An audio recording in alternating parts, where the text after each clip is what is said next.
I think we may have been 1 second early, and let me just go see who it was that suggested that. Viva is always late? How dare you? Here we go. Rick Verger, Viva Fry is set to be at least 1 second early or late today. Okay, you know what? You made two mutually incompatible predictions. Therefore, I disregard that prediction. Everybody, this is going to be one heck of a sidebar. First of all, let me just go and make sure that the standard Fs are in the chat. Good. Yes, Stacy Nugu, we got a triple F from Eric MC. Tonight's sidebar is going to be, they're all doozies, but this is going to be a doozy. Jack Posobiec, for anybody who doesn't follow him on Twitter, you should be. Entertaining, edgy tweets, but above all else, some news that tends to break earlier and be more reliable than most of the people in mainstream news. The one thing I am becoming increasingly fatigued and unsurprised by, it's par for the course when the media does not like somebody, immediately painted as right, alt-right, whatever. I was reading Jack's Wikipedia page. I was reading James O'Keefe's. I was reading my own Wikipedia page. It's just par for the course, reflexive attempts to discredit somebody. They always bring up certain scandals, the pizza, I'll say pizza clôture, which is, you know, the French crowd's going to get that one. But the pizza stuff, they bring up these stories as if one story, one element is enough to write off what is otherwise more consistent journalism and reporting than anyone in mainstream media. And we're going to get into these things, but, you know, when the media wants to demonize somebody, they'll find that one tweet, they'll find that one photograph of somebody with somebody who's bad to say that person's terrible. But then, you know, when other famous, loving or beloved politicians give eulogies at other very bad people's funerals or historically questionable people's funerals, oh, you know, there's always an excuse for your allies and condemnation for your enemies. I see both of the gentlemen are in the back of the house, so we're going to get this one started sooner than later. But what do I say? Standard disclaimers. No legal advice. Super chats. YouTube takes 30% of the super chats. If that bothers you, I understand that. You can support Robert Barnes and I on vivabarneslaw.locals.com. Super chat is not a right of entry into the discussion, but I do my best to pull them up like this. McAfee used to say he had a kill switch to release info upon his death, so keep an eye out. Yeah, the big news of the day is McAfee ended his life today, apparently. Probably one of those individuals where no one's going to suspect that he was done in by the government, because the government probably had a vested legal and economic interest in keeping McAfee alive. So maybe a bit of a different circumstance. But yeah, apparently he took himself out in a Spanish prison after his extradition was approved. Yeah, where was I? I was in the midst of the disclaimers. So super chats, I'll do my best to get to them. If I don't get to them and you're going to be miffed, don't give them. I don't like people feeling miffed. Chat, you know, keep it respectful. It's the internet. I know how it goes. Occasionally, I'm going to accidentally bring up a totally inappropriate chat because I can't control where the chat ends sometimes. So if I do that, it's a mistake, and forgive me. What else? We're also live streaming on Rumble, so you can check us out there, and they allow comments. So Rumble is a place where people go when they want to go somewhere else. Okay, with that said, this is going to be amazing. I got Robert in the house. I see Jack. I haven't tested their audio, but I think it's going to work. I'm going to bring up like this. I think everyone said that they liked this format more than this format.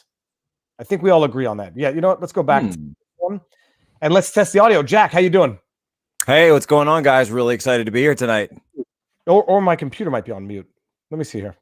Try that again. Hey, really excited to be here tonight, guys. Super happy to be on the sidebar. It's phenomenal. My computer was on mute, so I'm the idiot tonight. Robert, how you doing? Good. All right, Jack. So this is going to be good. Everybody who's seen these sidebars, we like to start early, and from what I understand of your history, we're going to start like ancestrally early in your life to understand who you are and how you got to be who you are. But okay, the elevator pitch for anybody here who may not know who you are. Elevator pitch before we dive into it. Yeah, elevator pitch, pretty simple. Spent some time in China for about 2 years after college. Wanted to figure out what was going on over there, learned Mandarin, learned how international business merges and sort of interfaces with the Chinese system and the People's Republic. Decided I wanted to do something for my country with that, joined the military, first as an intelligence analyst, then later an intelligence officer.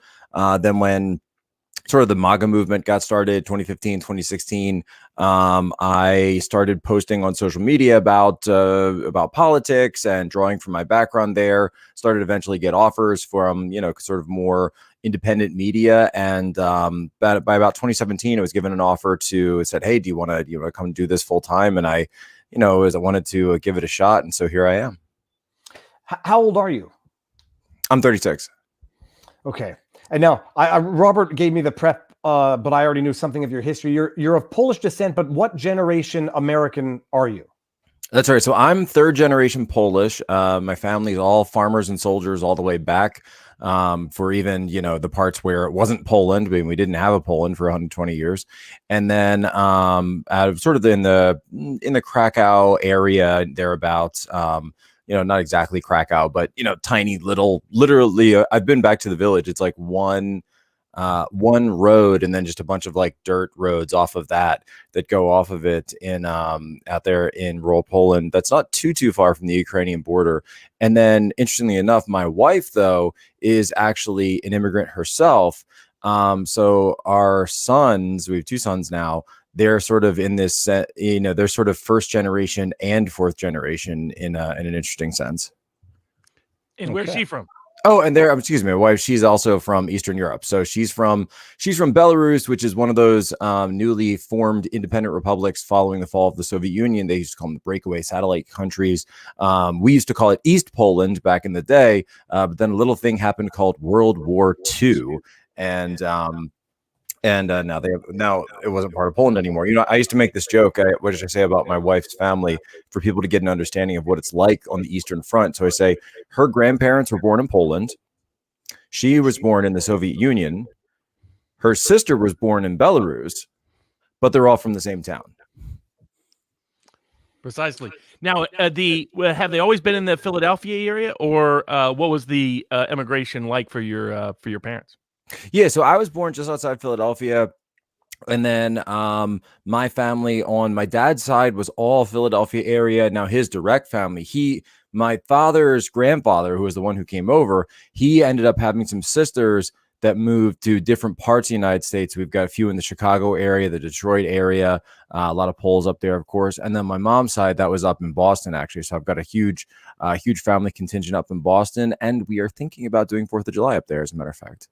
All right, that's a great town to do it. They have some great musical celebrate. It's not the same Boston it used to be, but they still do July 4th well. Jack, we always do the childhood. How many siblings do you have, and what did your parents do, and what was your childhood like? Oh, okay.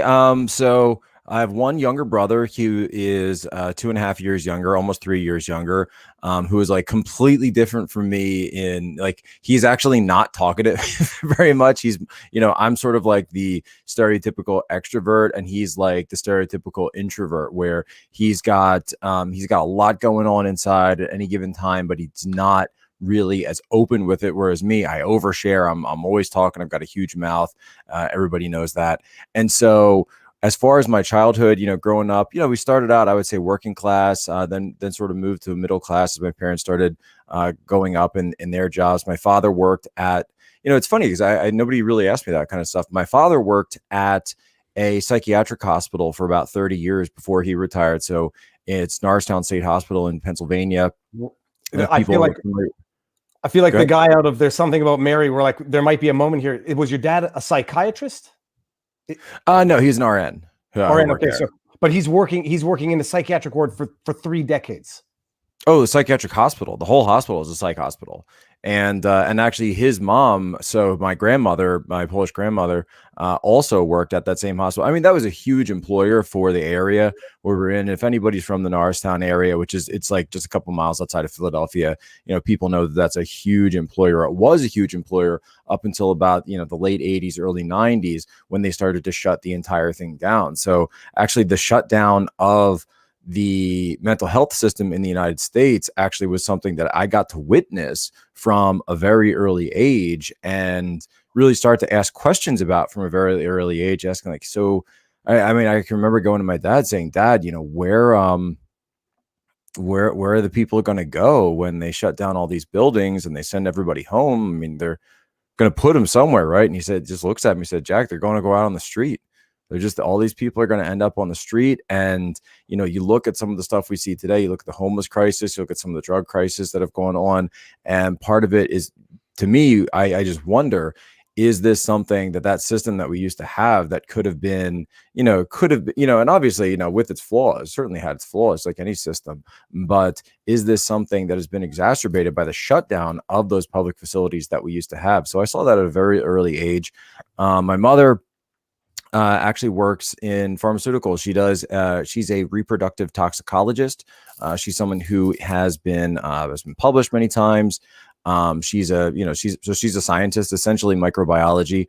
Could get you into more of it than that. I won't name the specific company because we don't want too much doxing going on, but she is planning to retire, I think at the end of this month anyways. I guess it really doesn't matter that much, but has, you know, really kind of taught me just a lot about science and life sciences and biology at an early age. I remember doing, you know, take a kid to work day stuff with her, and she would explain, you know, how this all works. I remember PETA used to always show up because, you know, they did some, you know, they had proverbial lab rats and rabbits and things, but so PETA would come up and always be like trying to attack people's cars who worked there. If they saw, they couldn't even have like a decal of the company.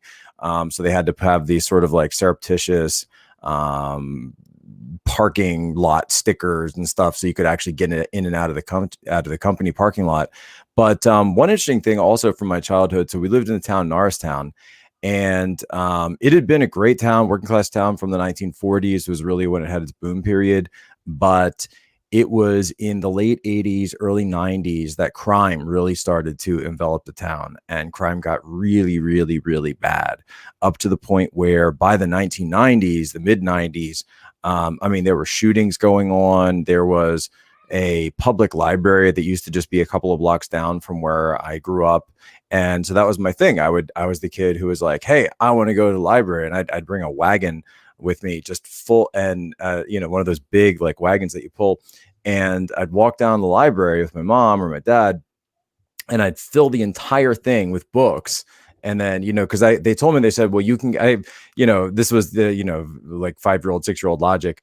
Well, they said, if I can get a book for a month, then I want to get as many books each time as it takes me to read in a month, so that I can you know, diminish the amount of trips that I have to take and make it more efficient. So I would have an entire, you know, wagon full of books that I would get literally everything under the sun that you could think of from this library. But with the criminal element, that library used to get, so when they opened it up to homeless people, then the homeless people, you started to, you know, they were doing drugs in there or you know, or outside of it. Then there were a couple instances of like homeless people fighting in there. And then one pretty bad instance, it made a lot of news, where, you know, one of the homeless guys actually stabbed one of the other ones in the stacks up right next to where the bathrooms were, which is right next to the children's section. So as you can imagine, my mom was like, all right, I'm not going to the library anymore, you know?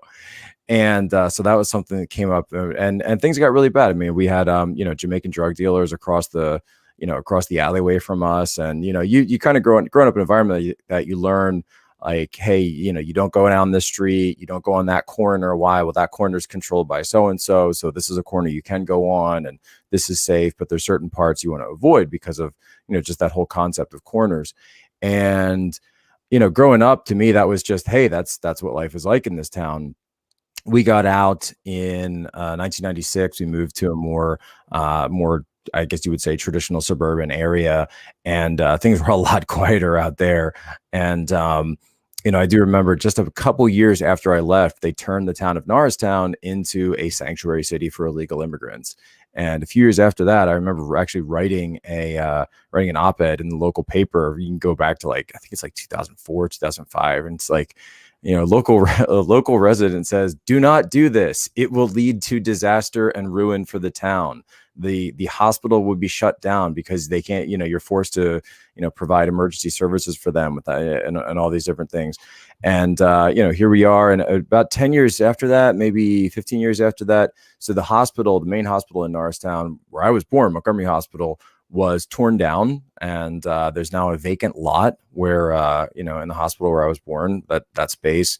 And, we drive through every once in a while when, my wife, and of course, she was born in the Soviet Union. So, I don't really have anything to complain about. But again, I'm not complaining. It's just it's just where I come from. It's just what my childhood was like. And, hearing gunshots and, seeing criminal activity going on and having police go around on a daily basis, nightly basis.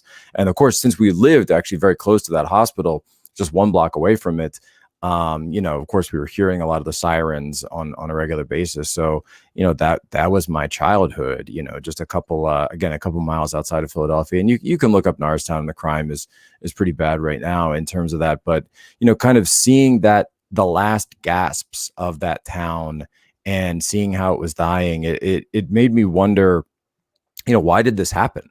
Right.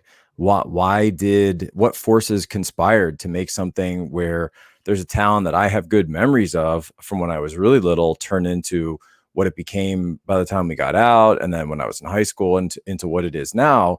And, sort of realizing that this stuff that happens on a very local level actually is something that has national ramifications and has, in this case, when you look at like NAFTA and different things, it's something that actually had international implications. And so, obviously I couldn't know that at the time, but we look back at it now, and every once in a while I'll kind of drive past that, and, the streets that seem so big when you were so little are actually much smaller now. But I don't know, there's always going to be a part of my heart that's very sad for what happened to that town, and just has a piece of like, I always wish I could have done something, or wish that I could do something today to help with that town, to help to root out the corruption that's going on there. And I think a lot of this is economically driven. And then you have people who are at the local levels who realize that, they get caught in a bad situation, so they become marginalized, and then they turn to corruption, and they turn to these schemes like allowing it to be a sanctuary city, mass illegal immigration to overflow, because they're just looking for numbers to come in, and they're not sure what else to do. And it's actually a microcosm, because there's other towns in that part of Pennsylvania that are thriving, that are doing very, very well. And it's just this one that's completely overlooked. And Robert, you'll appreciate this. It's actually the county seat is Norristown. So that's the county courthouse is there. That's where a number of high profile trials have been had. Bill Cosby, he did his trial there. So it's just hilarious that all of this is going on in the county seat. Nobody cares. Politicians look the other way. The locals look the other way. The governor looks the other way. And, you go down a couple more miles and you're in Philadelphia, and it's 10 times worse. Well, I mean, it really describes, it's sort of a broader story from the 70s forward about what happened to the large parts of the working class North. Right. I mean, it's basically Bruce Springsteen's Atlantic City song that describes the sort of slow, steady devolution of going down in Atlantic City. And my father was actually born outside Philadelphia. His father was an architect who died when he was very young in Philadelphia. And what's interesting is Philadelphia is Charles Murray chose to use Fishtown as his example of the decline of working class white America. My brother, because like I said, he's a little different from me. He's kind of nuts. No, I love him though. He actually moved to Fishtown and was living there for a couple of years. He just a couple of weeks ago moved out of Fishtown. What's amazing is I went there for the Democratic National Convention in 2016, following the conventions from the Republican one in Cleveland down there. And what was striking was two things. One was that here you have the oldest working class community in America, continuous working class community in America, right, that, was starting to become hipsterized. I mean, like about half of the Fishtown were young hipsters moving. Yeah, so that's the Northern Liberty section is still more hipsterized. But if you get up to like Port Richmond, it's still a lot more working class. And Port Richmond's got a ton of Polish, actually. Absolutely. In fact, you saw that when it came time for the riots, because it was that part of Fishtown that decided to organize themselves to make sure that parts of the riots this past summer did not reach their neighborhoods. And of course, it freaked out the media. Oh, I showed that video. I remember when that was going on. Yeah, I called my brother. I said, and if everyone hasn't seen this video, it's sort of the the working boys, the union boys out of Fishtown saying, don't come around here. And they're walking around, and there's a lot of the same guys that went and defended the Christopher Columbus statue down in South Philadelphia. And I sent that video to my brother. I said, "Hey, Kev, have you seen this thing?" And he goes, "Have I seen it? That guy owes me $20." Jack, Precisely. This was where Rocky came from. This was that of that mindset, that mentality, that really the defeat of the working class in Philadelphia was the broader story of what was happening in the working class North that sort of birthed Trumpism, but in part. But in that same sense, now this is probably a rhetorical question because you're Polish. But was your family Catholic? Yeah, of course. Yeah, 100% Catholic, all the way back. Jack, were they religiously observant, or how? Because that's the part that's the variable. Oh yeah. No, we're mass every week and grace before dinner and prayers before bed, and that's how I'm raising my kids now as well. And even with my kids, I'm trying to introduce my 3-year-old. I'm trying to teach him to do his prayers in Latin a little bit. Kind of get him a head start there, because I do think that the Catholic Church has had its problems, but I think a lot of the problems with the Catholic Church of when they've been trying to turn towards modernity as opposed to sticking with the traditions that have established them for so long. Jack, one quick question. Your last name is Posobiec, right? Not Posobiec? So, but since we're talking about this, in the Anglosphere, I usually use Posobiec. I actually talked about this with Candace Owens last week when I was on the show. So I usually just say Posobiec, right? Because that's a much more anglicized kind of version of the name. But in Slavic, you wouldn't pronounce it that way at all, because Polish uses a completely different pronunciation system. So the C would actually be transliterated as like a TZ kind of sound. And so instead of Posobiec, actually in Polish, you would pronounce it Posobiec. And so a lot of people, when they came from Eastern Europe to the United States or other parts of the Anglosphere, they would add that TZ. They could see like a Horowitz or, Dershowitz, right? It's that TZ sound. So, I sort of was given this choice of like, all right, well, do I want to try to change it? My family never did. Nobody ever has. And I said, you know what? I'll just ask people to say Posobiec. Leave it like that. But what's funny is that when my wife met me, because she's from that part of the world, she looked right at me and she said, "Oh, Posobiec, it's great." It's fantastic. Now, Actually, sorry, go for it, Robert. I was going to say, in terms of you in your book, Citizens for Trump, you describe sort of the shocking awakening of what the beginnings of wokesterism and at a place like Temple University was. Before that, where did you go? Like elementary school, high school? Was that local public school? Which, by the way, at Temple University, that's Mark Lamont Hill. I've known that guy, that Yahoo. I've known him for about going back almost over 15 years at this point. Got to be almost 20 at this point, actually. Man, I'm getting old. But yeah, elementary school. So elementary school, high school, that was all Catholic, right? So Catholic grade school that was tied to, but in a sense, there's also this perception of, collapse and, just hollowing out. So every school that I went to prior to college is now closed, right? Every single school that I went to from my elementary years, I went to one school for 2 years, that school closed. We moved to another school in the suburbs, that school is now closed. The school where I went to high school had been open for almost a century out there in Norristown, it's now closed as well. And they call it, well, they consolidate it, right? And you see this in part because so many people, they're not putting their kids in Catholic school anymore, but you also see this in part because people just can't afford it the way they were able to in the past. They can't afford it because everybody knows, of course, Catholic education is not, it's not subsidized by your tax dollars. It's not free, quote unquote, the way public school is. So for my parents to send me to those schools, it was a hardship for them, and it's something that I didn't really understand at the time, but they wanted us to have that kind of upbringing. They wanted us to have that moral underpinning as well as the educational underpinning. And so that's what we went to, and that's what we did. As far as if anything else about those schools, high school, they say like, what'd you do? So I, play football, did track and field, but also, I was totally, this is sort of like the didn't fit in one mold or the other, because I was also on the broadcast team. So I did the morning news every single day.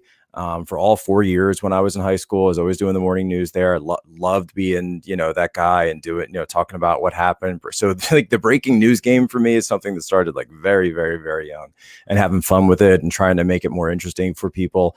And also, I did, I did drama club. So I was in plays, I did musicals, I did choir. So I was in, we would do mass for the students, for the entire school. And I'd be up there in the choir singing in front of people. So, that's always been a part of my formation. And it's sad to me that those schools aren't around anymore.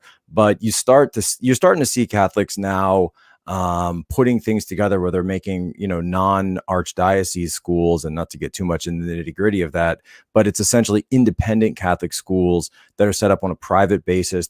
They're doing the classic education. They're getting away from the sort of the hierarchical controls of it all. And there's some really, really interesting things going on there. Jack, an interesting thing that I find whenever it comes up is anybody who has served in the military or served for intelligence, on the one hand, it builds credibility and clout, for lack of a better word, but on the other hand, it always builds suspicion in people. And right. before we get into the suspicion part, because it was the same thing with Joe Kent, it always comes up, and we always see the accusations in the chat. But first of all, you did military service at one point. What's your military service background? Because I know you have some.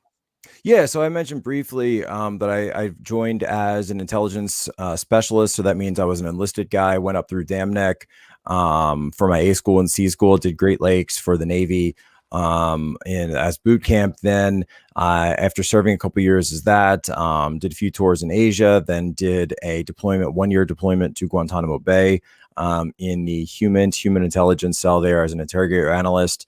Then Jack, E5. Yeah. Hold on a second. You were in Guantanamo Bay as a human intelligence. I forget the word you just said. You were in Guantanamo Bay. IS2. Yes. All right. We could spend a lot of time on that, but we won't. But I mean, how long did you do that for? What was that like? Is it a traumatic experience?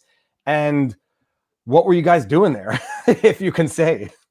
Yeah, well, I mean, obviously I can't talk about anything I specifically did while I was there in terms of any of the,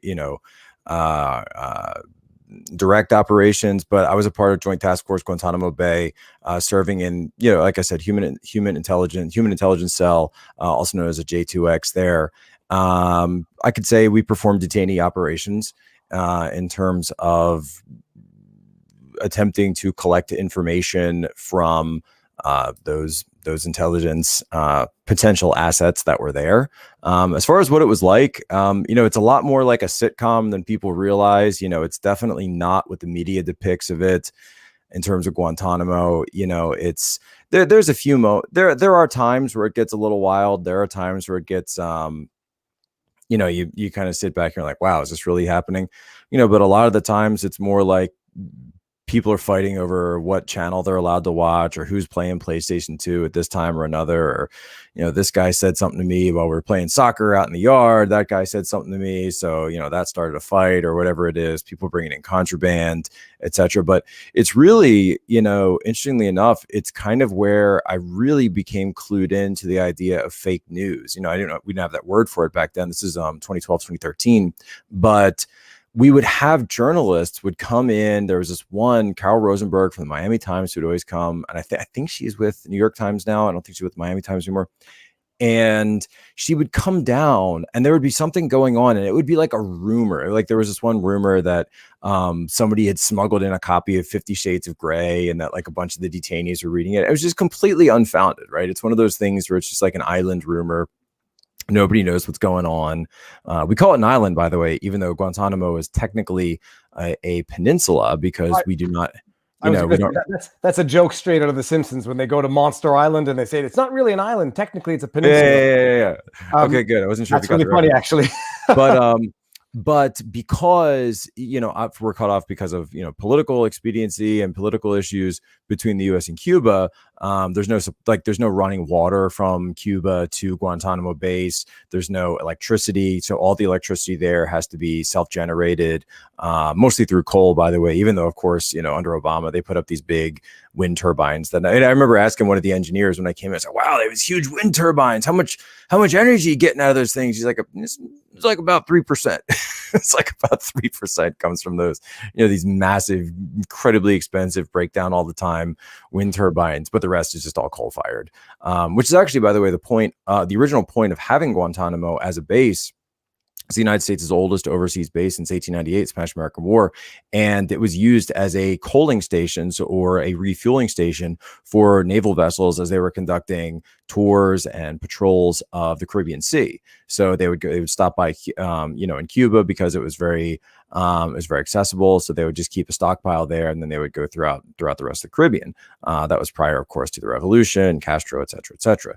And so we had this, and of course, none of us were allowed onto what you would consider, I guess, mainland Cuba. So because there's no, even though under Obama and Kerry, they had sort of like a thaw in the relations, because there was actually no, you require, and Robert, you would know this, I'm sure, that there's no status of forces agreement between the U.S. and Cuba. So we had no really legal protection going into Cuba, and there isn't really like anything nearby anyway. The closest city is like 40 miles or 50 miles or so, and so yeah, we were still kind of confined to the base. So we used to sell these T-shirts down there that said, Guantanamo Bay, close but no cigar. Now, what inspired you to go into the Navy in the first place? Oh, China. I for me, it was all China. I'd already gone to China. I'd already lived there for 2 years. I was working at the Shanghai American Chamber of Commerce, then got another job in international consulting for U.S. companies doing business in China. And I learned Mandarin, learned a ton about the CCP, learned so much about what was going on. This is 2006 through 2008, and just realized that this was this massive juggernaut that nobody in the United States, really in the West, understood, other than the people that were over there just getting absolutely ridiculously rich off of this stuff. And that's something that, of course, is very tempting. Is say, hey, just stay here, make money. Who cares? What the repercussions are? Who cares what the human rights abuses? Who cares about hollowing out the U.S. manufacturing base? Because come on, man, you can make some money off of this. Go work for Disney, go work for Amway, doing all these different things.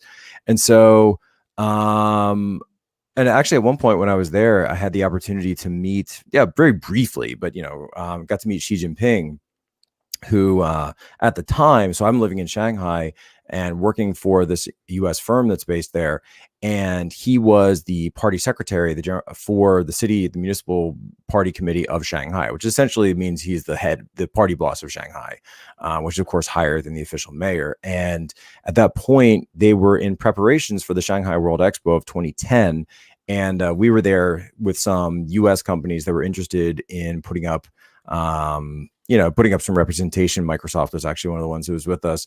And so we're over there for a planning meeting. And it just so happened that Xi Jinping and his entire entourage were there at the Shanghai Expo Planning Center. It was kind of down by the shipyards as well. So, we're at one point where we finish up our meeting and then we get held in the room. They say, well, yeah, you can't go out right now. You can't go out right now. I said, what's going on? I said, well, the boss is here. I'm like, what do you mean the boss? Right. And then we look outside in this sort of, more common area, and there's Xi Jinping surrounded by just this massive entourage of people. And he's a pretty tall guy. He's a pretty tall guy for China standards.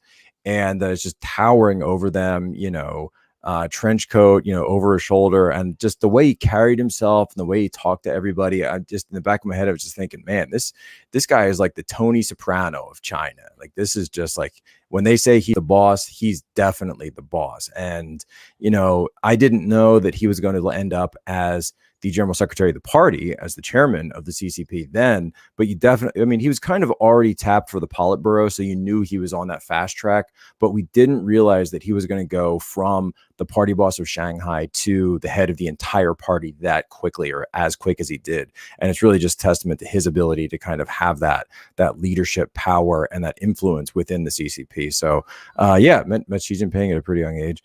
And I'm really curious about Shanghai, because I mean, people forget. Shanghai was a fascinating city in the 1940s. There's a great film, I think it's maybe titled Shanghai, with John Cusack, but where you had the American quarter and Right. other quarters and the rest, and then you go back to I think it was in maybe a Harrison Ford Indiana Jones film, maybe this old 1920s Shanghai is portrayed. Yeah, so in Indiana Jones 2, which is actually the prequel to Indiana Jones 1, Temple of Doom, it opens up and they're in Shanghai. He's actually at a place called Obi-Wan's. So it's like a Star Wars reference, and that's 1920s Shanghai. And then he sort of meets, there's like a young boy that he meets there and goes on the adventure to India with him. But yeah, that Shanghai by and large now is gone. It's just completely gone. Some of the facilities are there, some of the structures are still there in terms of the old British buildings, the old British banks, and the trading sectors and the customs houses that used to be on the main river of Shanghai called Pudong. The Huangpu River, and that area is called the Bund. And so you can see the buildings there, but of course the communists took them over and kicked the British out in the 40s. Then all of those sectors, the American sector, the British sector, I got way into the history of Shanghai when I was living there. It is absolutely fascinating. There's only a tiny bit of it left, but one of the still standing areas is actually the French concession. So the French concession still by and large exists. You can go there, you can see the French influence, you can see the architecture. And one reason for that is actually that the CCP, the Chinese Communist Party that we all talk about, was actually founded in the French concession of Shanghai. And so a lot of the early party bosses were living in mansions, right? In mansions that were, that had originally been owned by wealthy Frenchmen and wealthy French traders and merchants who were living there. And funny enough, and the CCP is actually their 100-year anniversary is coming up next week. It's going to be July 1st.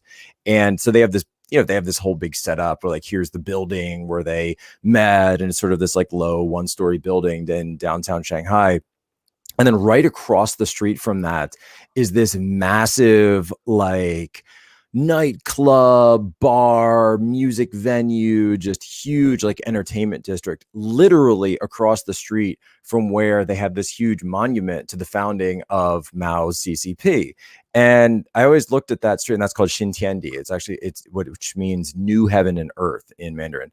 And so it's actually a great kind of microcosm for what all of China is now, where they say they're communist and they pay lip service to that communist heritage and that communist background. All the trappings are communist.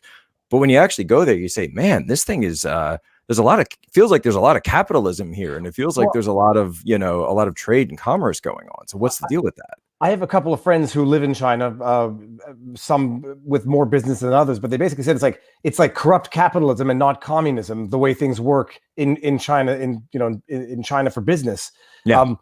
But now one question I had: do you speak Mandarin? When did you learn it? And if you do, am I getting in trouble for bringing up this chat? 那会的，我会讲中文。我是当时在上海我是当初的在华东师范大学的，就是 East China Normal University， 然后待了2年，在那边学习中文，然后在入美国海军之后的话，我也是学习中文，做一个中文的这一组的。So yeah, I was living in Shanghai and working as in business, but then also studying at East China Normal University. And then later, when I got back and joined the U.S. Navy, one of the things I did was work as not only a China analyst but also a Mandarin linguist. So I had the qualification for that. So I tried to maintain my Mandarin. And then, of course, the military being the military, they sent me to Guantanamo for a year because that makes sense. How long did it take you to learn Mandarin? I mean, do you have is it proclivity is the word? Are you able to learn language quickly, or do you have some history with Mandarin that we don't know about yet? Oh, no. That was just kind of like, I was in college and I kept saying, man, this is in sort of the mid 2000s where, everybody's talking about the Middle East and the war on terror and all this. But, if you look past that a little bit, it seems like there's a lot going on with China that nobody's talking about. And, I got more interested in it myself, and I said, I think China is actually going to be a bigger issue than the war on terror at some point in my life. I didn't know when that was going to be, but looking back 15 years ago, I'm sitting there, and this is Iraq war is at its high point. The surge hasn't even happened yet, and everybody is totally focused on that. And I'm the guy sitting in the room going, I think we should pay attention to China, because I think China is actually a little more important than this Middle East stuff. I don't know. I mean, you guys seem like you're, pretty busy with that, but I'm just going to go over here. So I moved to Shanghai, as you do, and did my last semester of college there and then stayed for 2 years. And so, no, I didn't have any background. I think I knew how to say like ni hao and xie xie before I went over, and then just immediately started an intense language course while I was there. So, I was half working, iban, as you would say in Mandarin. It's like one half working, one half going to school for about the first 4 months that I was working there. And then I had a tutor after that I kept up with. Now, too, What was life like on a day-to-day basis in Shanghai? So, there's a lot of energy in Shanghai and people don't realize that, right? Shanghai is a very international city, but, I tried to avoid foreigners, as I would say, or foreigners, Westerners like the plague when I was there. So there's a bunch of like Western enclaves you can go. There's like Gubei, which is like a big, Western/Korean area of Shanghai. And there's different like the Shanghai American School and sort of the area around that, which is over in Pudong. It's kind of towards the airport. There's a ton of like, foreign executives, and they have like all their kids and their families and sort of, like gated communities and that kind of thing. But I was like, no, I don't want any of that stuff, right? I want the China experience. So I'm going to live in Shanghai. So I had I had a small, it was a 1-bedroom apartment. It was about, and if I wanted to, I could walk to downtown Shanghai where I worked. It's about an hour walk if you wanted to, but usually I would, once my Mandarin got better, I was able to ride the subway better, ride the bus, take a taxi, whatever it is. And, it's different. But I learned something every day. And one thing that was actually kind of interesting was the specific area where I was living of Shanghai. So it was called Putuo district. And the actual road that I lived on off of Changning Road was this huge area of Uyghurs. So there's like this one Uyghur neighborhood of all of Shanghai. And it just so happened that was where I had my apartment. I didn't even know what the Uyghurs were back then. Like I had no clue what this was. So I'd wake up in the morning and I'd be walking down to the bus or walking down to the subway station. And as I'm walking there, so there's street food. Street food is huge in Shanghai, throughout all of China, right? Street food is big. And yeah, there's lots of great Chinese street food. There's lots of great, different little like, they would call it like egg pancakes and baozi and different things like little buns and dumplings and stuff. But the immediate street that I would walk down had a mosque, and it was all Uyghur food. So you had great naan, you had great like hot bread, different veggies. And so what I would do is I'd walk by and like each person, and it's like for pennies, right? In terms of the exchange rates, pennies, I'd walk over and I'd say, here's a little bit for you. And here's for you. And I get some of the egg bread and I'd heat that up and I go to the next guy and I get a little meat from him. And I go to the next guy and I get some eggs and get some veggies and I put it all together. And that's my breakfast, it was pretty good. And then you get on the bus and then you go downtown, you're working there. And so, it definitely stuck out like a sore thumb in that part of Shanghai. But it was interesting because the Uyghurs had their kind of like, obviously they're very anti-Han Chinese. So that's the Han is the ethnic minority in China. Ethnic majority in China is Han Chinese, and Uyghurs are the ethnic minority. So they were really kind of like anti-Han as opposed to anti-American. There was a huge anti-American sentiment in China at the time. There still is now to an extent because of the hyper-nationalism that's going on and that's really been inflamed by the CCP. In fact, when I was there, it was much less than it is now under Xi Jinping. But, you would say that you were American and, the first thing people would bring up is the Iraq War or George W. Bush or, shooting people, this is well, and a lot of people don't understand that that's the perception of America overseas, right? It's not this sort of like, they're not paying attention to what the politicians are saying. That's why, when Joe Biden made that comment that he did, or Tony Blinken made that comment he did that in Anchorage, that the Chinese ambassador just blew him up. He's like, that's not you, right?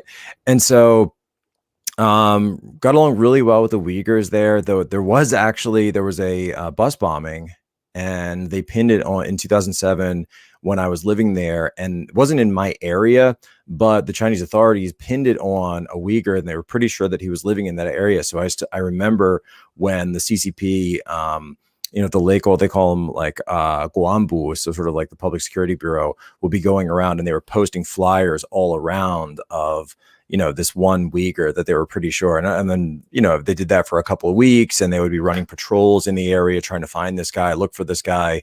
And they were they were jacking up, street merchants, going into the markets, harassing people, have you seen this guy? Do you know this guy, etc.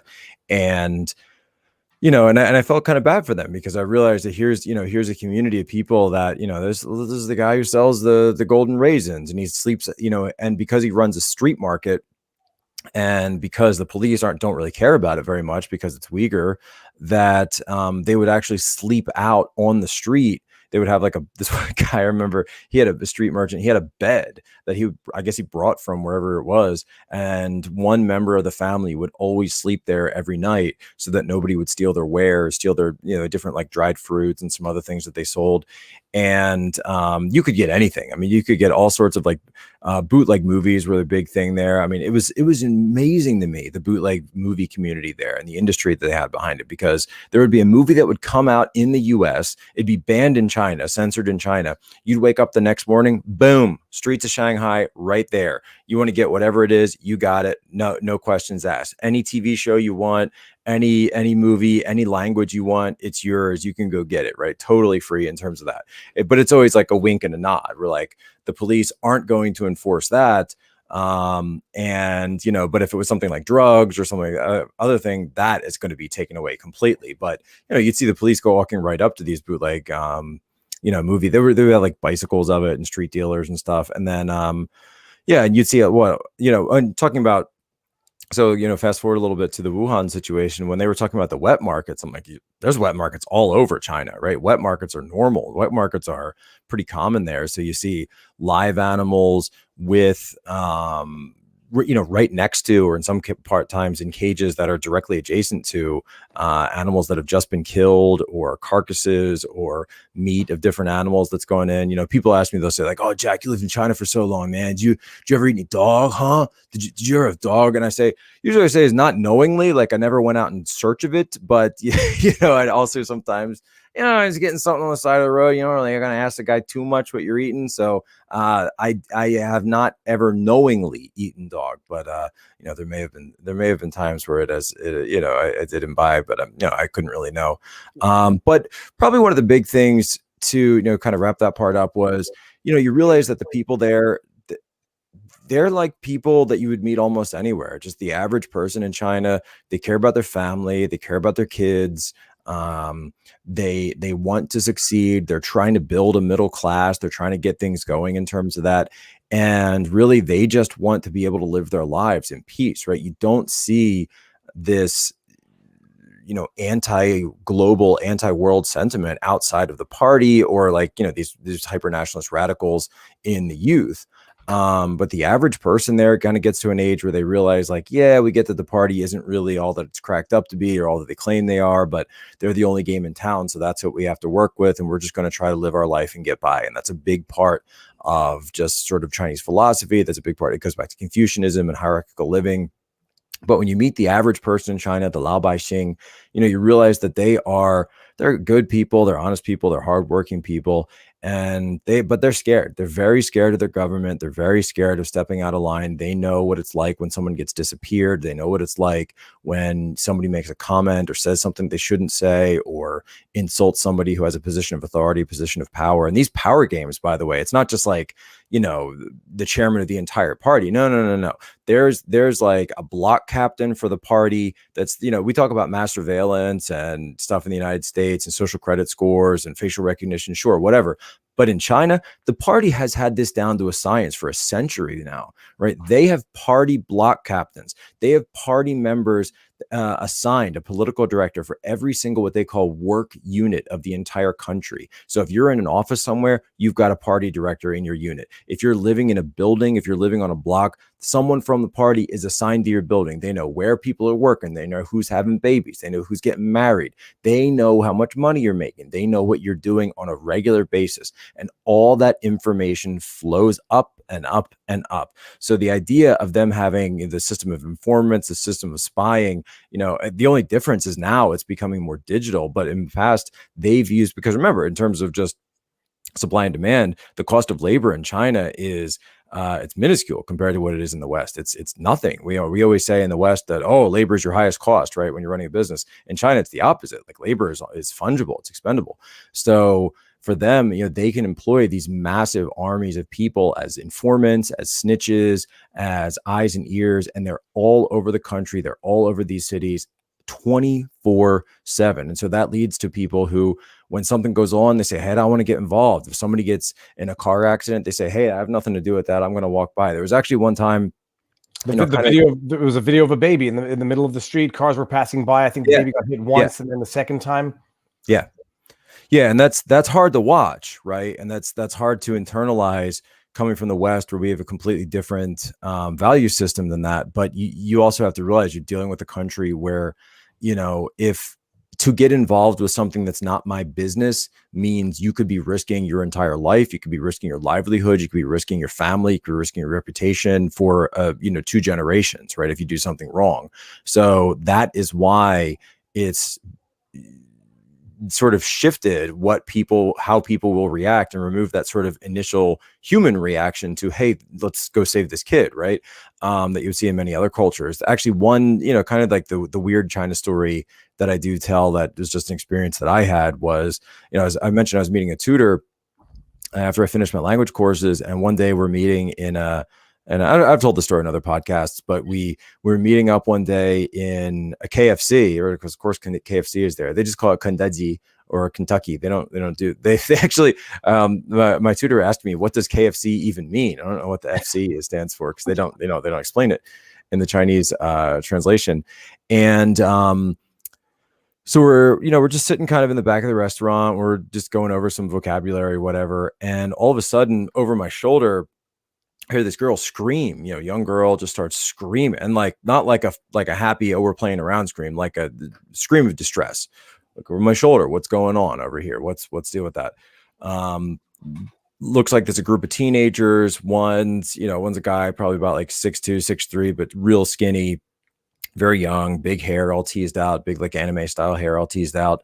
And he's taken his cup, I guess he had like a soda, like a paper cup of soda, and has thrown it in her face. And so it's just drenched all over her.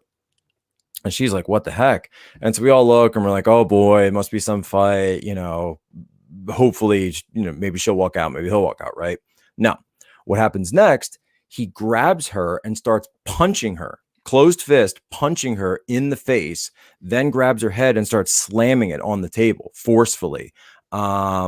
Gets to the point where he actually throws her to the ground, and it looks like he's about to start kicking her, right? So I'm sitting there going, well, surely the employees of the restaurant are going to get involved and stop this. This is, this can't go on anymore. Doesn't happen. And then I say, all right, well, surely there's a bunch of people that are sitting around them. There's adults, there's older people. Certainly they'll stand up and intervene and get in between them and say, hey, this needs to stop.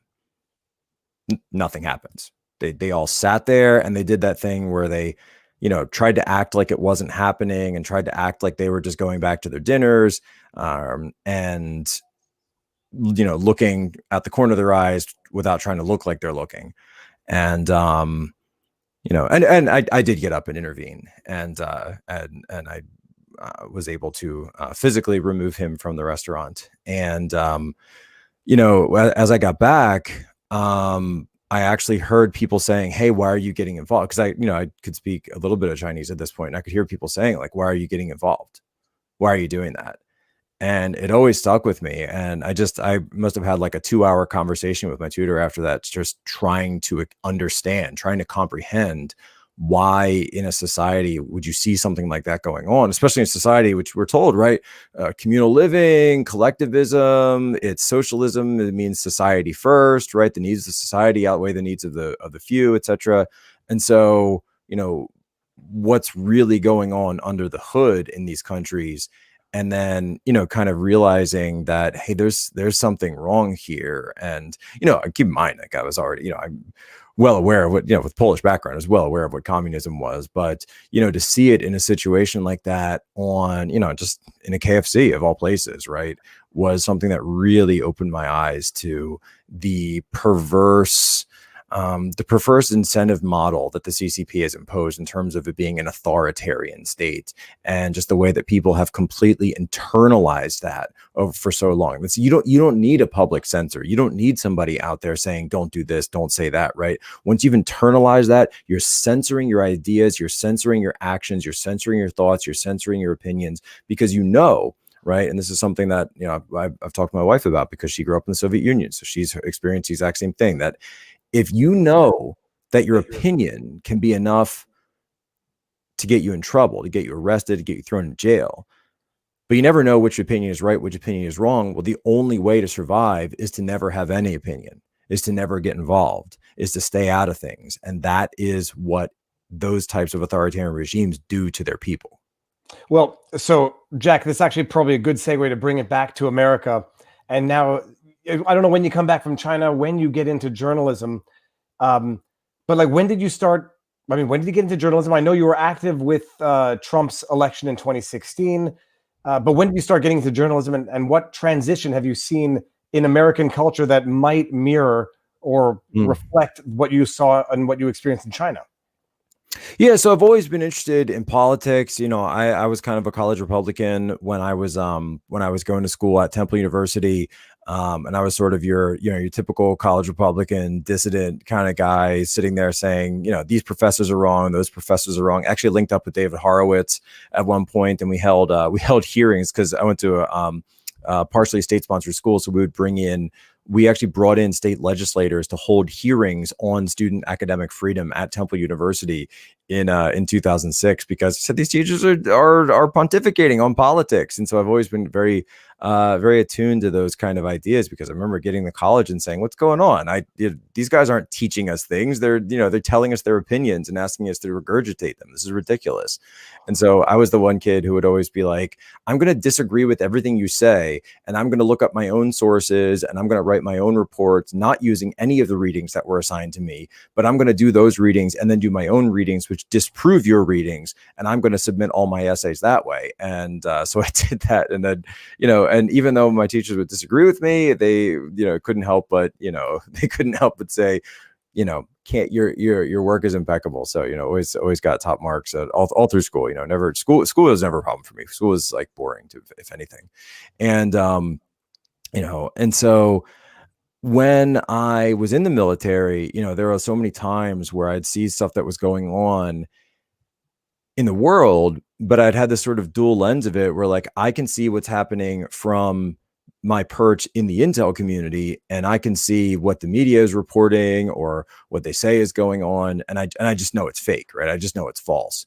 And that was absolutely exacerbated under Obama, to the point where I've like, this is just ridiculous. What they're doing is completely wrong. And, when I saw China just becoming so absolutely triumphant in terms of their, this is 2014, 2015, building the islands in the South China Sea, in terms of what they were doing in Taiwan, in terms of the takeover of Hong Kong, which is at this point almost, it's basically a fait accompli. Now, realizing, and the media would say nothing about it. And then when Trump ran, and when he made China such a number one issue for him, I was one of those people who wasn't sure if he could run and win.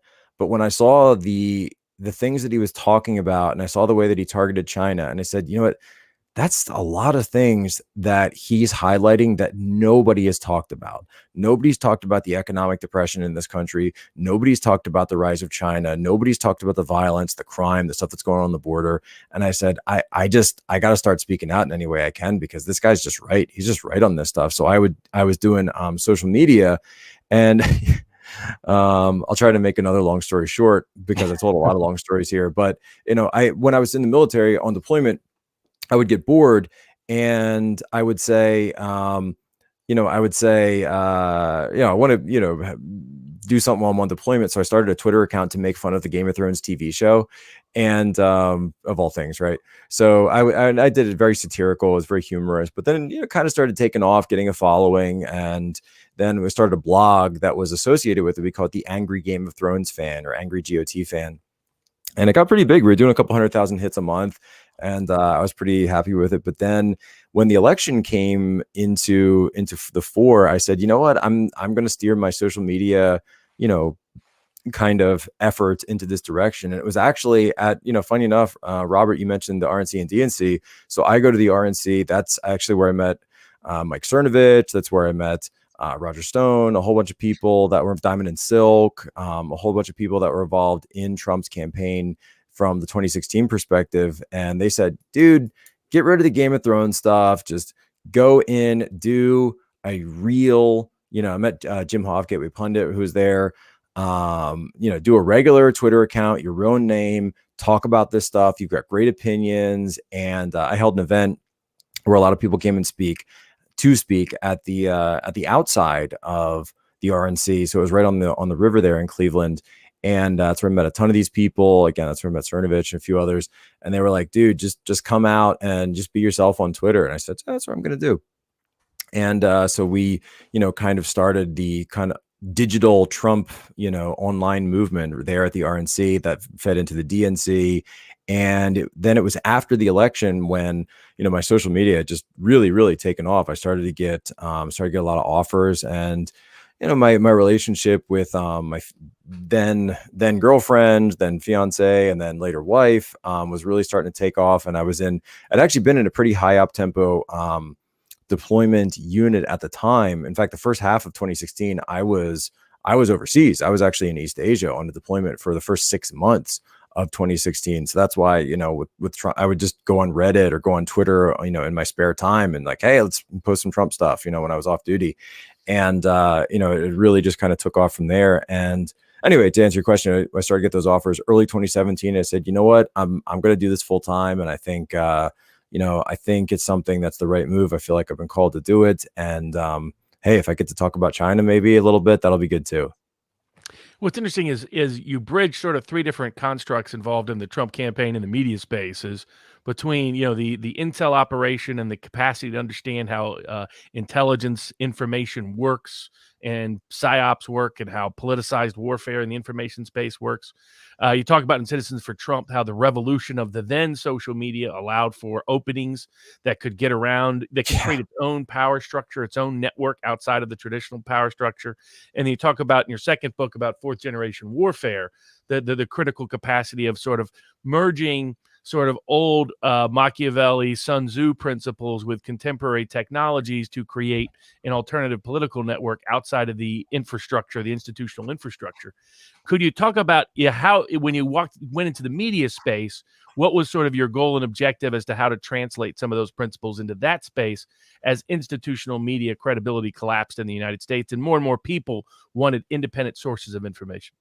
Well, thank you. I appreciate that, man. I should have known that Barnes would do the reading, right? He's doing his homework as usual. And I'm still waiting to get Barnes's take on John McAfee, but I'm sure we'll get there at some point. But no, he got Epsteined. There was a chance I was going to defend him once he got back to the States. Well, that's what I was going to ask, because it was a tax thing. Yes. So he had a lot of intel in a lot of places. We'll see if what he said was right or not. He claimed that he had a kill switch, but with John, if you know John, well, what's true and what's not true, God bless. But I don't believe he suddenly got suicidal overnight. Wow. By the way, just so if you see what I did there, I redirected your hard question back into a question on you and then got away without answering the question. And if I wanted to, I could have completely followed up and then not even answered your question at all and just talked about John McAfee and then left that out there. But that's an old human trick. Really, the goal was always to it was almost counter reporting in some senses, because in 2017, and really this became the narrative throughout the Trump administration, that people, and this is what the media always got wrong. They would call us the pro-Trump media. They say, you guys are pro-Trump, so therefore you're the pro-Trump media. And I say, no, that's not right? Because there were so many instances where the administration would be doing something that we maybe not personally would agree with, but we would report it because it was still true. And these are times like the Syria strikes or H.R. McMaster or various other things that were going on during the administration. I'm the only guy who ever asked H.R. McMaster about the Saudi nuclear deal in a White House briefing, right? So actually asking hard questions when the rest of the media would be, going off on all these Russia things and all this other junk. And I'm like, look, if Russia was involved in any of this stuff, do you really think that it would have looked as, DIY building the plane while it's in mid-flight, when it comes to, when it comes to 2016? No, not at all. Like, no way, right?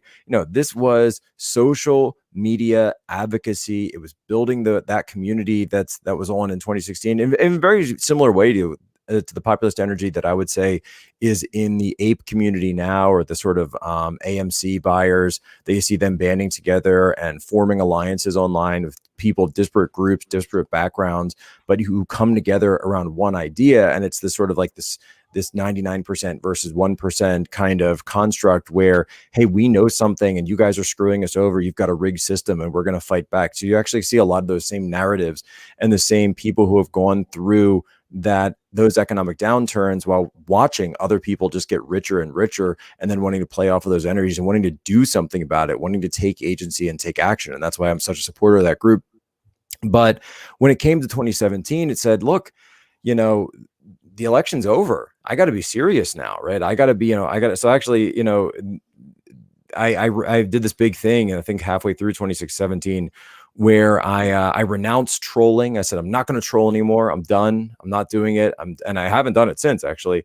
And I said, look, it's become too big. You get verified, get retweeted by the president. He's reading your stuff. Like, you got to be serious. Or if you're posting a joke, it's got to be very obvious that you're posting a joke, you're posting a meme, whatever it is. And so, because we do like to have fun, we do like to have humor. And the media, these guys, they take things so seriously. And I think it is because they do not get a good night's sleep. And the way to get the best night's sleep in the whole wide world is with mypillow.com, promo code POST. So now available in the US and Canada. So Viva, just in case you didn't know that you haven't gotten any, right? You can still I have a bizarre thing with pillows. It has to be a thin feather pillow. Anything that actually protrudes, I can't sleep on. But you take a look on that site, my friend, because I think you will see some stuff possibly in the Geese's Dream Sheets or the mattress toppers that might be more your speed. I love it, Jack. I'm having trouble sleeping. Do you have any advice, discounts for a good pillow? Right on cue. But no, Jack, this is an interesting thing. So you get into the media. So they've got their narrative, right? And we're just providing the truth, right? We're providing the true counterpoint to their false narratives again and again and again. Give you a great example of this. 2018. One American News, I was with them. I just started with One American News. They sent me to Helsinki to the Putin-Trump summit. It's kind of interesting because we just had the Putin-Biden summit, which is, almost a non-event. But with the Putin-Trump summit, it was boring. Dude, I'm in the room. I'm sitting like a row behind Jim Acosta, and I'm so bored. I'm bored out of my mind. It was pleasantries and happy talk. And, there was some disagreement over Nord Stream 2, but that was kind of baked into the cake. We knew that was going to come up. That was obviously a geopolitical issue. But I'm sitting there going, man, I do not know what I'm going to file in terms of my report for this. They sent me all the way to Helsinki, but the meeting was barely anything of substance, right? And of actual geopolitical substance, with the exception of Nord Stream 2. But that's, at the time, that wasn't really something that a lot of American audiences were getting. So, of course, I mentioned it, and, I've talked about that. And the U.S. Liquid natural gas and the 3 Seas initiative and all the other exigencies above that. But, for this kind of push, I'm like, man, what am I going to do? And then we get out, we go back to the media filing center, and I see Jim Acosta, and he's looking at the CNN camera, and he's doing his live hit, and Wolf Blitzer and Jake Tapper are over here, and they're watching because their show is coming up later.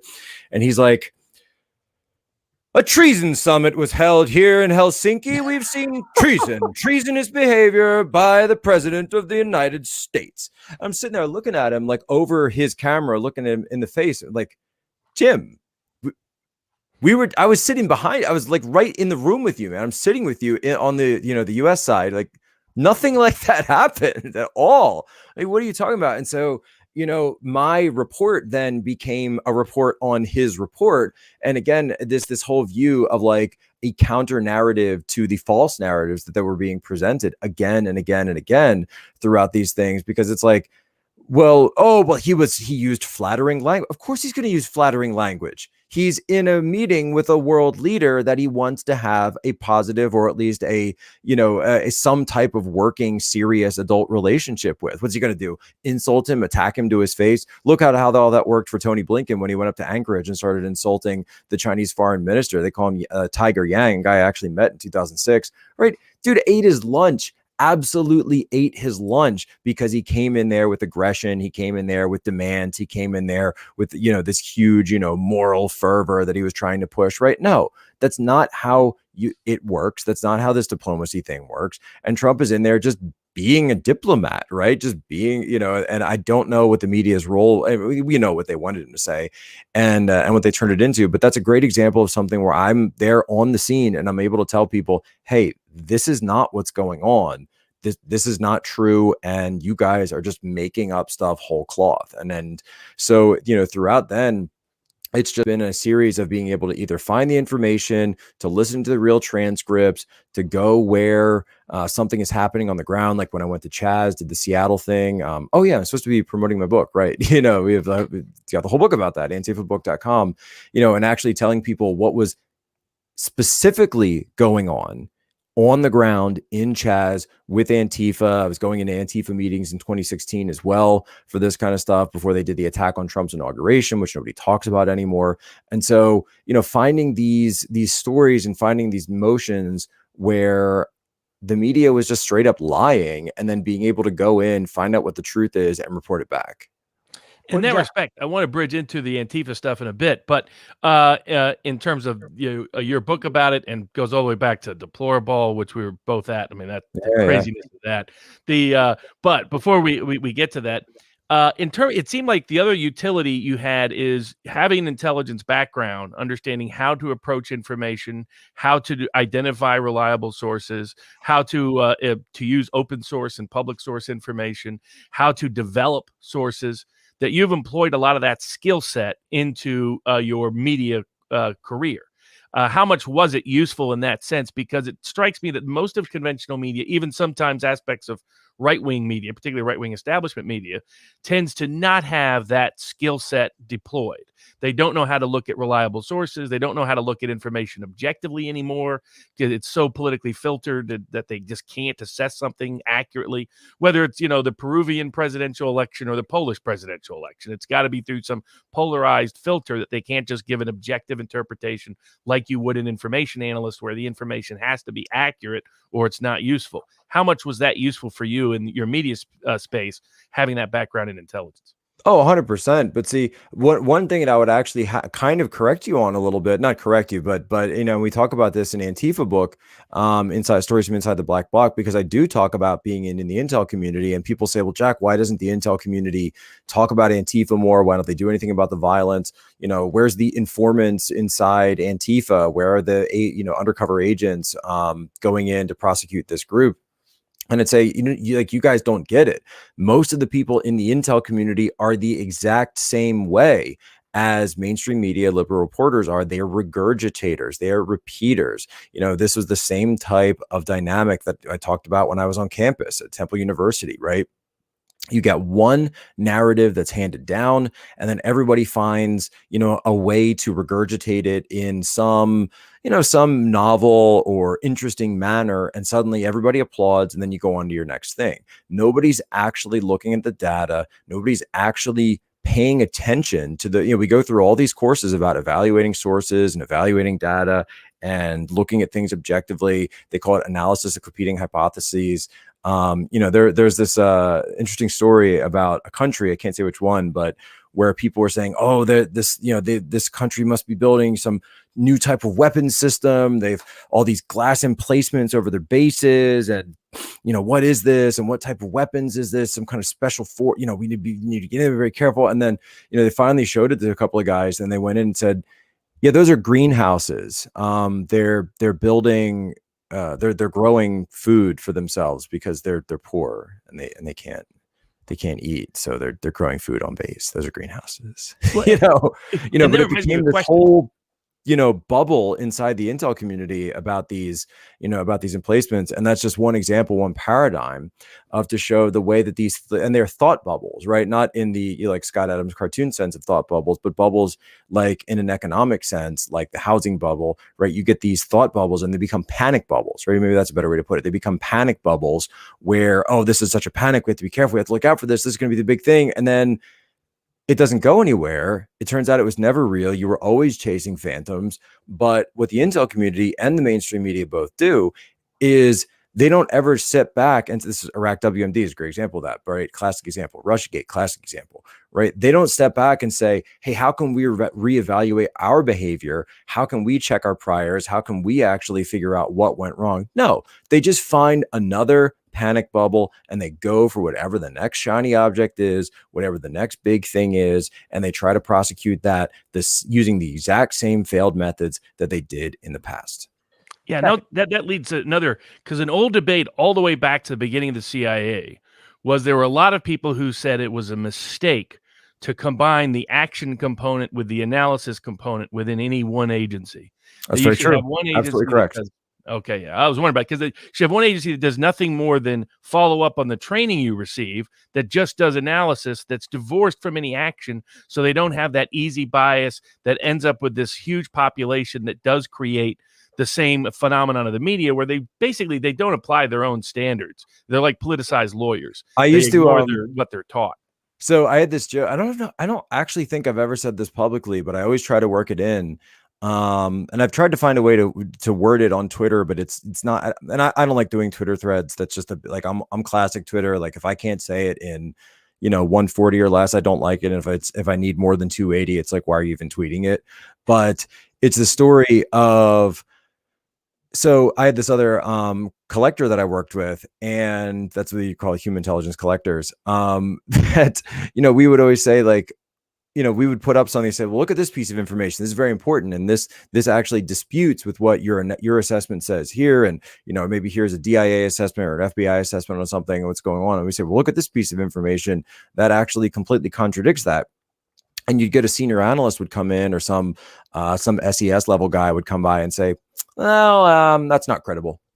I said, what do you mean it's not credible? Who said it's not credible? Like, who determines credibility? Did you do, any kind of foundational background work on this? Did you actually look to see whether or not, this could be corroborated through, we have a variety of means. I don't know if you heard about the NSA or the NGA or, all of the different fancy spy tools that we have in the IC to corroborate something, right? It's pretty handy, right? No, not credible, right? And so we used to joke that that whenever something like that happened, we would say that, well, the Office of Credibility has deemed this non-credible, right?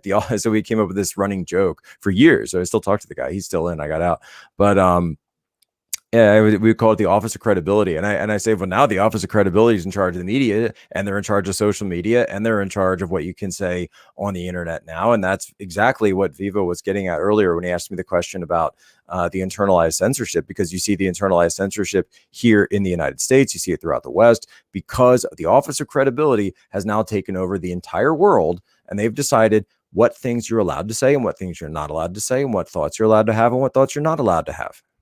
Well, there's the internal censorship is one thing, and you've experienced it more than some. Then you have the external censorship, which is the discrediting, demonizing, call it pigeonholing or just labeling. And so, I look up everyone's social media descriptions, the way the interwebs describe people. James O'Keefe gets nailed. Everyone, a lot of the people we've had on are all described the same way, and you as well. So the second you start defying the mainstream media narrative, they start defining you in the mainstream media narrative, which is typically by demonizing and calling you the ist or the phobes or whatever. So one of the stories that came out in the early chat before this even went live earlier today was someone said, ask him about the R*** Melania sign that he planted or that he was carrying at one of these things to discredit an anti-Trump rally. I had never heard of it. So I immediately just start looking it up, and I come across a BuzzFeed article, which is citing an anonymous source alleging that you, and I knew a bit about your history, a bit about your training, alleging that you either were an individual carrying the sign in disguise at a rally, or had screenshots of texts alleging that you did this. And part of me says this is just mainstream media smear campaign. Another part of me says you never know, there's false, yada, yada, yada. For that particular story, and then in general, what it feels like to get demonized by the media that basically controls the public identity of an individual. Yeah, well, that story, it actually came up at a specific time. The anonymous source on that isn't actually anonymous anymore. His name's Tim Giannet. People also know him as Baked Alaska. We had just, so here's the background on it, and Barnes probably knows a little bit of the public part of this, where we had just essentially canceled him from his appearance at the Deplorable because he had been making a series of very abrasive and extremely anti-Semitic sayings in public, going like full white nationalist. And that was something that we had a hard line about when it came to the Deplorable. We said, we don't want any of that content. We don't want these people to be part of what's going. We just want this to be a celebration of Trump and a Trump event. And so gave him the opportunity to retract the comments, take it back. We said, you know, he leaked all these text messages between, it was like me, Cernovich, this chat group, and said, basically thumbed his nose at us and said, F you. And we said, fine, but you know, we're not interested in sharing our platform with you at this particular event. And as a way to get back at me, when that whole thing happened, keep in mind that he is a former employee of where? BuzzFeed. So he went back to his buddies there and came up with this whole elaborate story that actually that thing was something that I had done and all yada, yada, yada. Funny enough, I wasn't even there when it happened. I was actually on the road. I was going to DC for a completely separate reason. I was working that day, heard about that it was happening down at Trump Hotel. So I tried to get to Trump Hotel by the time that the protest, the Antifa protest, was going on. Didn't make it in time. But somebody, I didn't even tweet it out, right? There's another guy who was there who tweeted it out, and I later met him and had him kind of tell me the story of what happened. And then Baked Alaska was able to turn that into spin this whole story about how I was, you know, secretly behind the whole thing. And you saw, by the way, this exact same thing happen with Mike Cernovich. So when Mike Cernovich spoke at Columbia University, and this is back when those sort of like 2017, you know, shaking out of things was going on after the election. So before the inauguration, then immediately after, sort of who's on what side sort of kind of stuff, where I was like, look, I'm a Trump supporter, I'm a MAGA guy, but I'm a conservative. I ain't that, you know? And, you know, when we started drawing those lines, it got ugly. It got really, really ugly. And so memes were going on, false stories were going on, a ton of this stuff was going on. He actually did later come back and admit that in a tweet that I do have archived. That he tried to play it off by saying, oh, I got some bad intel. Yeah, okay. Then this also happened with Mike Cernovich when he went up to speak at Columbia. There was a protest organized against him. Antifa was members of it. And there was this sign up that said, I'm going to get it wrong, but it said something like, no Cernovich, no fascists, no pedophile haters. And that was the name of the sign, right? That was up. And then you know, I'm sitting at home watching this on Periscope, and people are starting to go, hey, that sign, that's crazy. That wouldn't happen. And then they go, oh, I remember. And so because one lie turns to another lie, they say, oh, well, I bet Posobiec was involved in that because he was involved with that other one from before, a couple months before, right? Yeah. And this became, and there were even some people on the right, even conservatives, who said this, who started going along with it without actually, like, you know, just talking to me. And later it came out that the guy who was behind it, his name is Joel, I can't remember his last name off the top of my head. The guy who was actually behind it was not only charged with being a legit real life pedophile, he was just sentenced for child porn. I believe he got something like 30 months. I can look at this up real quick, but literally just this week was sentenced, and he was actually the one behind the whole thing. So it's just an example of, like, you stay on the internet long enough and you make enough adversaries, you get accused of everything. And believe me, I've been accused of literally everything at this point. Well, it's the amazing, it's the wrap up smear. Like the wrap up smear. The wrap up smear, like where BuzzFeed reports on it, and then I find a number of other in the BuzzFeed article, it was a tweet from one person, I didn't know who it was. Another article reports on BuzzFeed, another one reports on that, and basically you have this tempest of unnamed sources circulating the story just because one person did it. And it's not because I don't trust BuzzFeed. It's because BuzzFeed has keep in mind, by the way, the very day after BuzzFeed published that article, they published the dossier. I kid you not. Well, the other Joel thing Davis, is, by the way, the guy's name is Joel Davis. I didn't want to get that wrong. Joel Davis. Yeah, the number, it's like male feminists disproportionately end up becoming stalkers.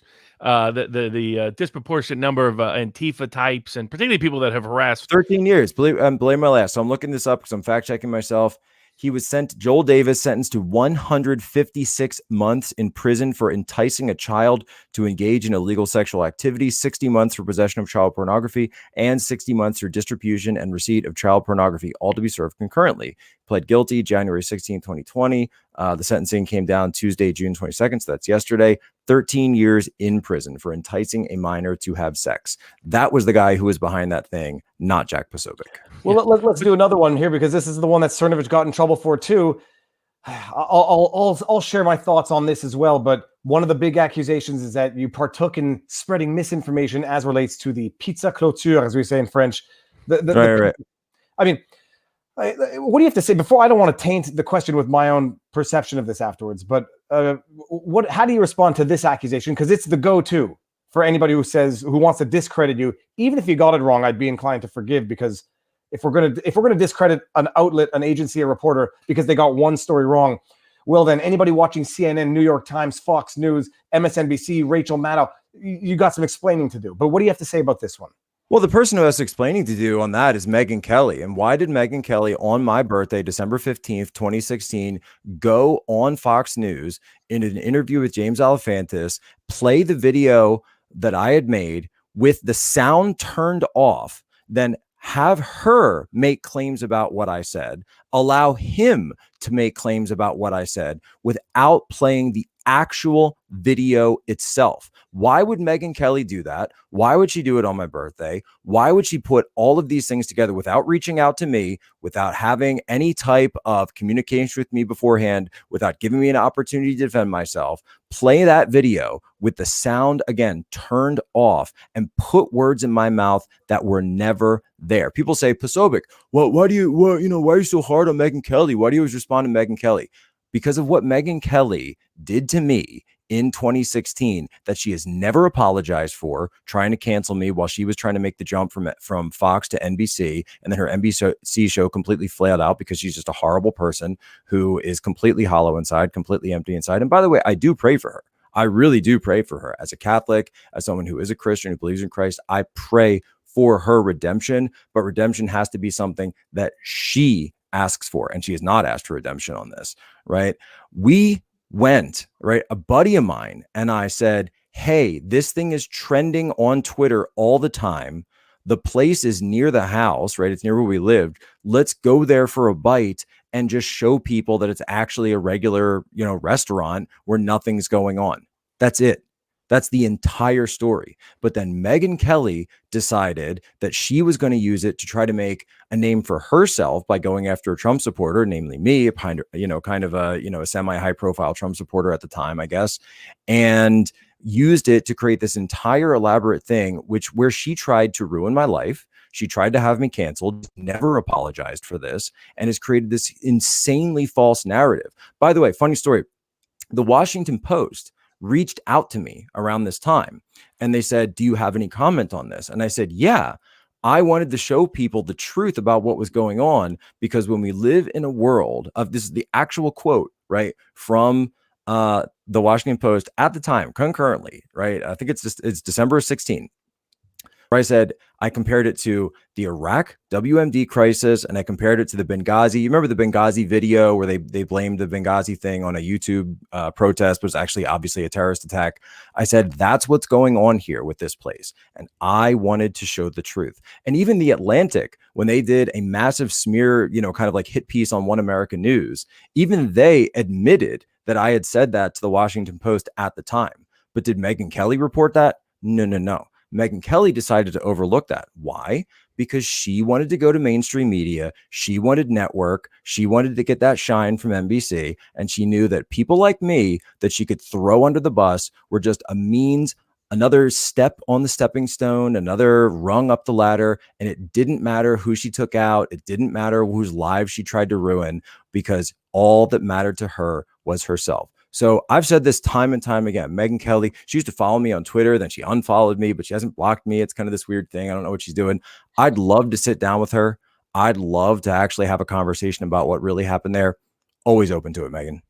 Well, it'll be interesting. That was back during the time period when, as you note, she thought she was going to be the next Barbara Walters. Oh, yeah. And she first tried to take out Trump. She denied that's what she was doing, but clearly that's what she was doing. It was just Trump was ready, and just, you remember, that was he's the one who says infamous. Prior to that debate, one of the candidates might be ending their campaign tonight. That's what she said. Exactly. And she was unready to battle Trump. And then people forget she's the main one who knifed Roger Ailes in the middle of the campaign.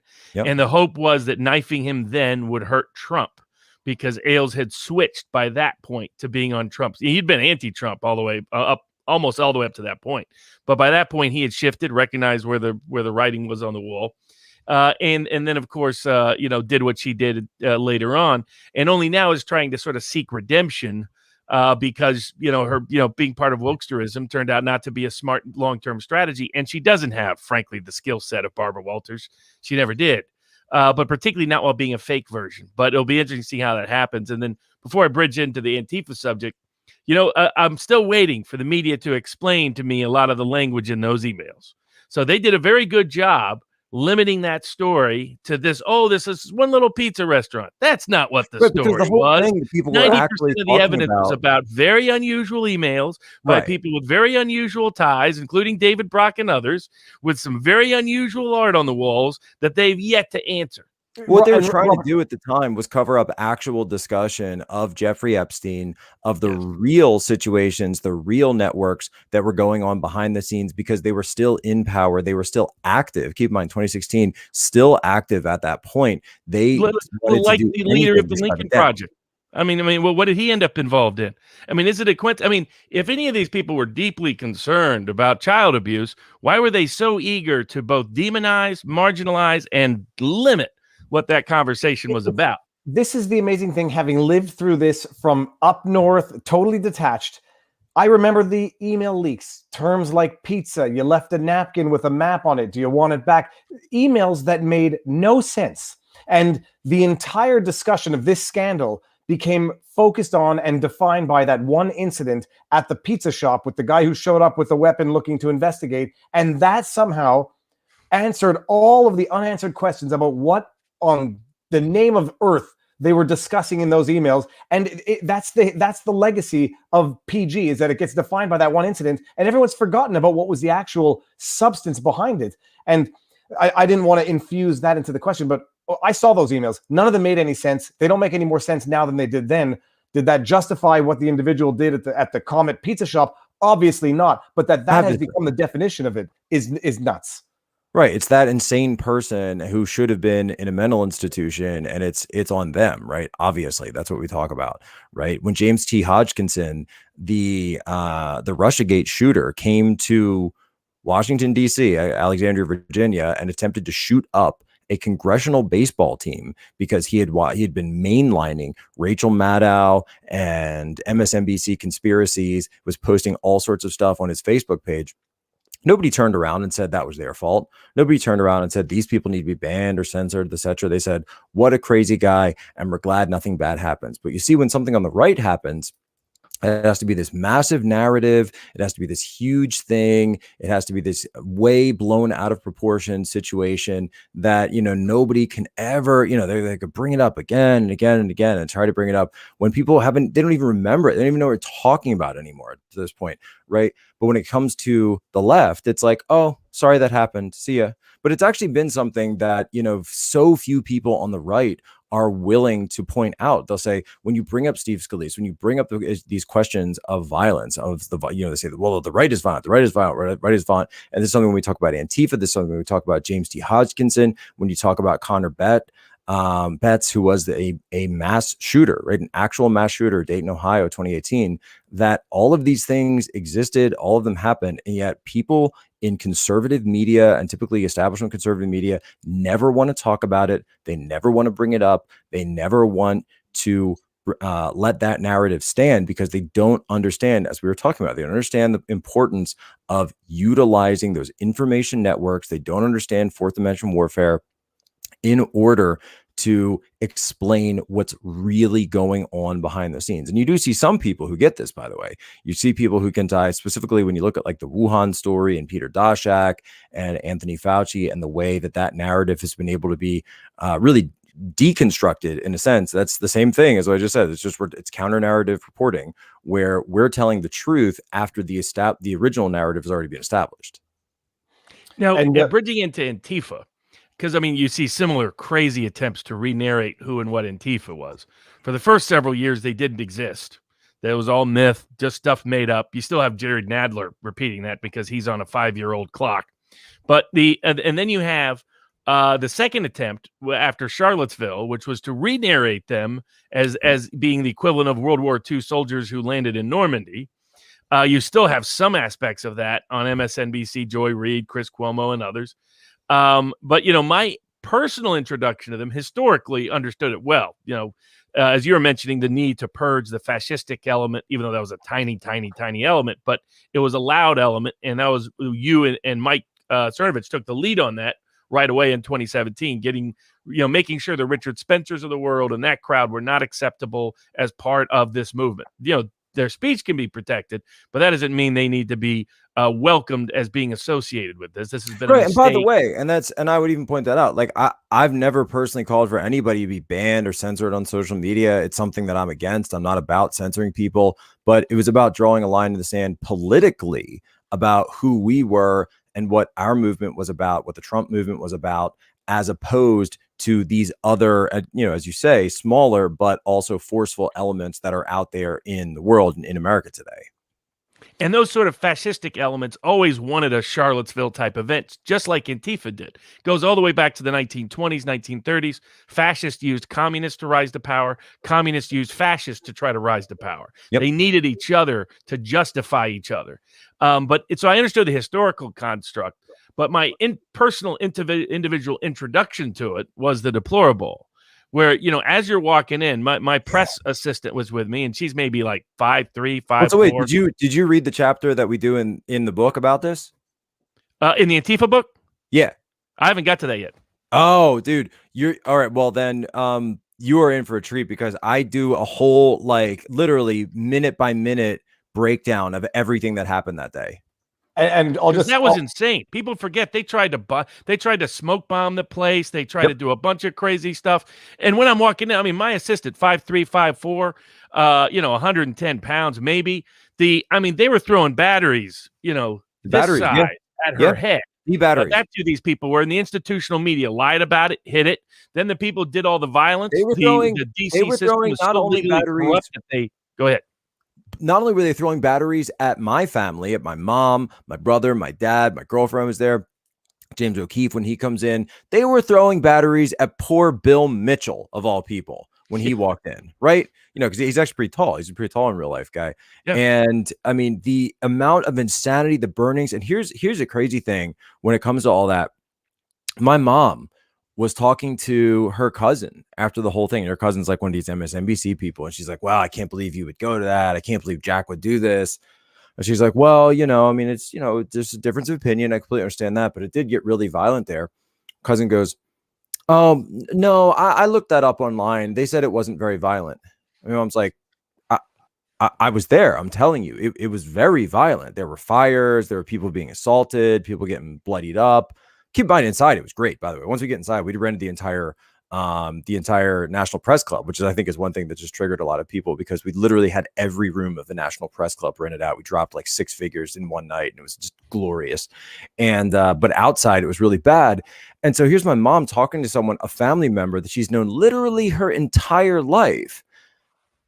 But because that person's an MSNBC watcher, she goes, well, no, I don't believe you, right? And so you see the power of the media to be able to split up families, because we don't have, when you look at the separations in Western society, in American society today, it's not north-south, it's not state on state, right? Like it was in the Civil War. It's these information borders, right? We have information borders that could exist as much as one house to the next house. They exist within families. They exist within communities. They exist within churches, within schools, within the military, if you heard General Milley earlier today.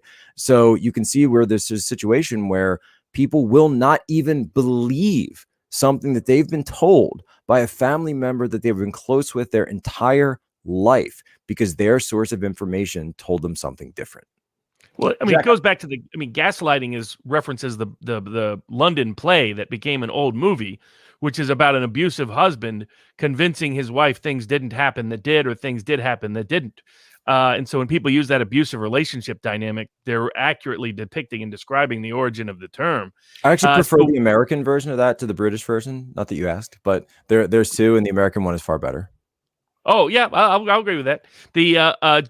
In that context, so when you go about writing the book, one, what inspired the idea to make it into a book, but also what sort of methodologies did you apply in trying to detail and document the history of and what's happening on a day-to-day basis, especially as we're about to experience another gaslighting narrative. Within a year, they're going to tell us the riots that happened all summer didn't happen, just like they Oh, said what happened in D.C. didn't happen in 2017. oh, and wait till you see what happens on January 6th, 2020, when it becomes the 1-year anniversary of the Capitol riot, January 6th. Wait till you see the commemorations, the speechifying, Nancy Pelosi, Joe Biden, they're going to be out there. I mean, it is going to be an event. It's going to be an absolute event. It's going to be, and it's going to be mandatory for the state. And not, when I say the state, I don't just mean the federal government. This is going to be in schools. This is going to be in universities. It's going to be in the military. You watch 6 months, less than 6 months from today, this is going to be the next big thing, the 1-year anniversary of that.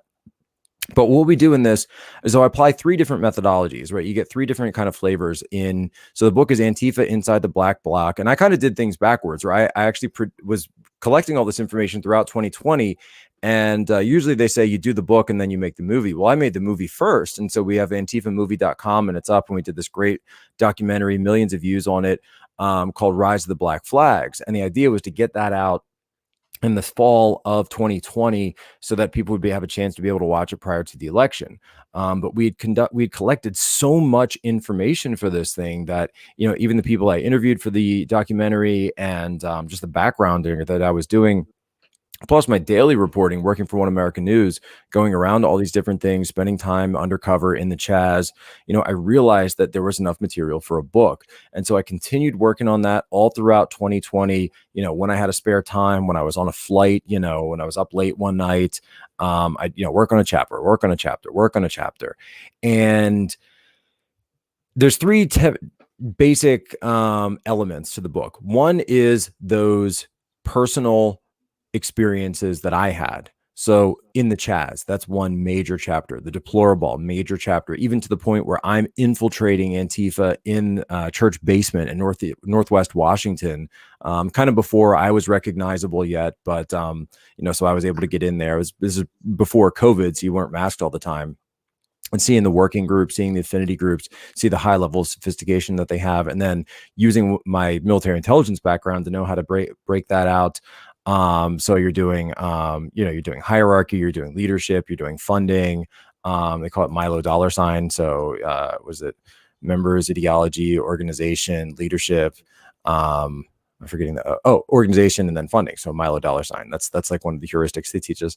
And then from there, we go to a level of the ideology, tracking the ideology backs and the history of Antifa. So we go to Weimar, Germany, right? We talk about how Antifa was founded by a Soviet agent in Germany called Ernst Thälmann. We go back to the anarchist movement of the late 1800s, early 1900s that led up to what sparked World War I. We also talk about Leon Czolgosz, the guy who's an anarcho-socialist that assassinated William McKinley, president of the United States.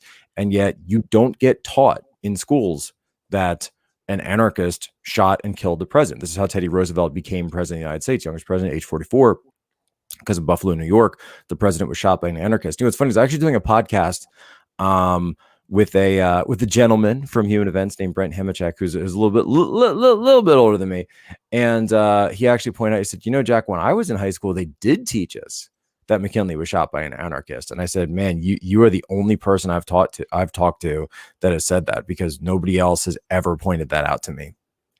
And then from the third perspective, what we get into is the underpinnings of why do people join this organization. And so we talk about the hollowness of false moralities that are erected because of pervasive nihilism in postmodernist society. We talk about the way that, you know, people have moved away from sort of the traditional moral values. You know, get into Thomas Aquinas a little bit. We talk about the Kohlberg's theory of moral development, the moral development of man as you go from a child into adolescence and then into adulthood. We get into how all of this has been broken, or as what Aquinas called it, is he calls it your journey from potentiality into actuality into actualization. He believed that full actualization was the fullest extent of your potentiality.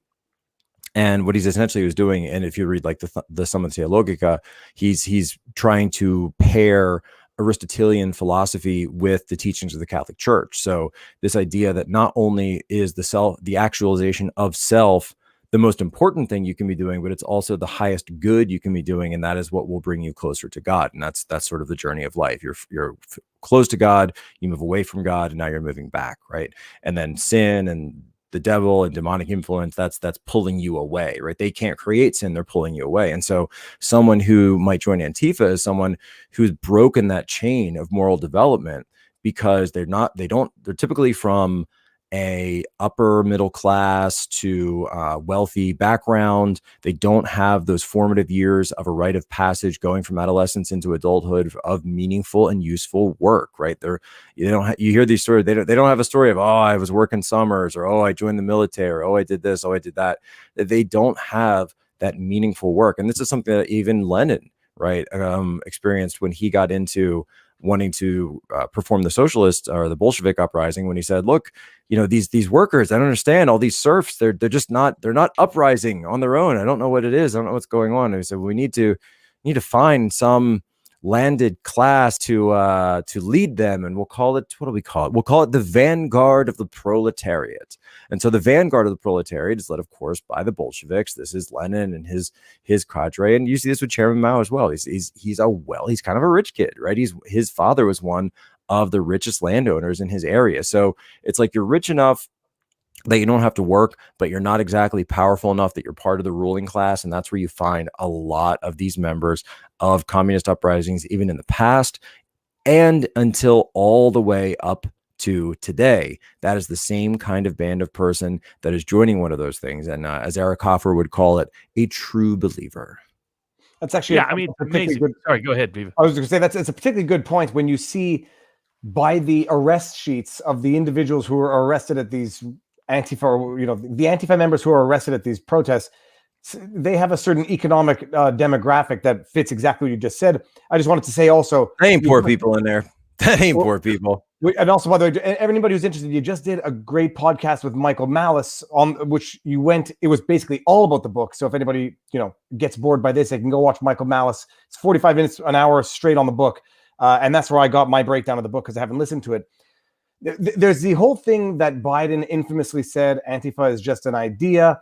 You go into a lot of detail about the history of Antifa, which a lot of people are going to tune out or they're not going to be that interested in, because it's so, what we see today is so, I guess, in a way different than the history of what it was and how it's materializing now. On the one hand, what's the response to it just being an idea and the manifestation of it today compared to the history of the term itself? Well, sure. Yeah. Sure. Yeah. It's just an idea.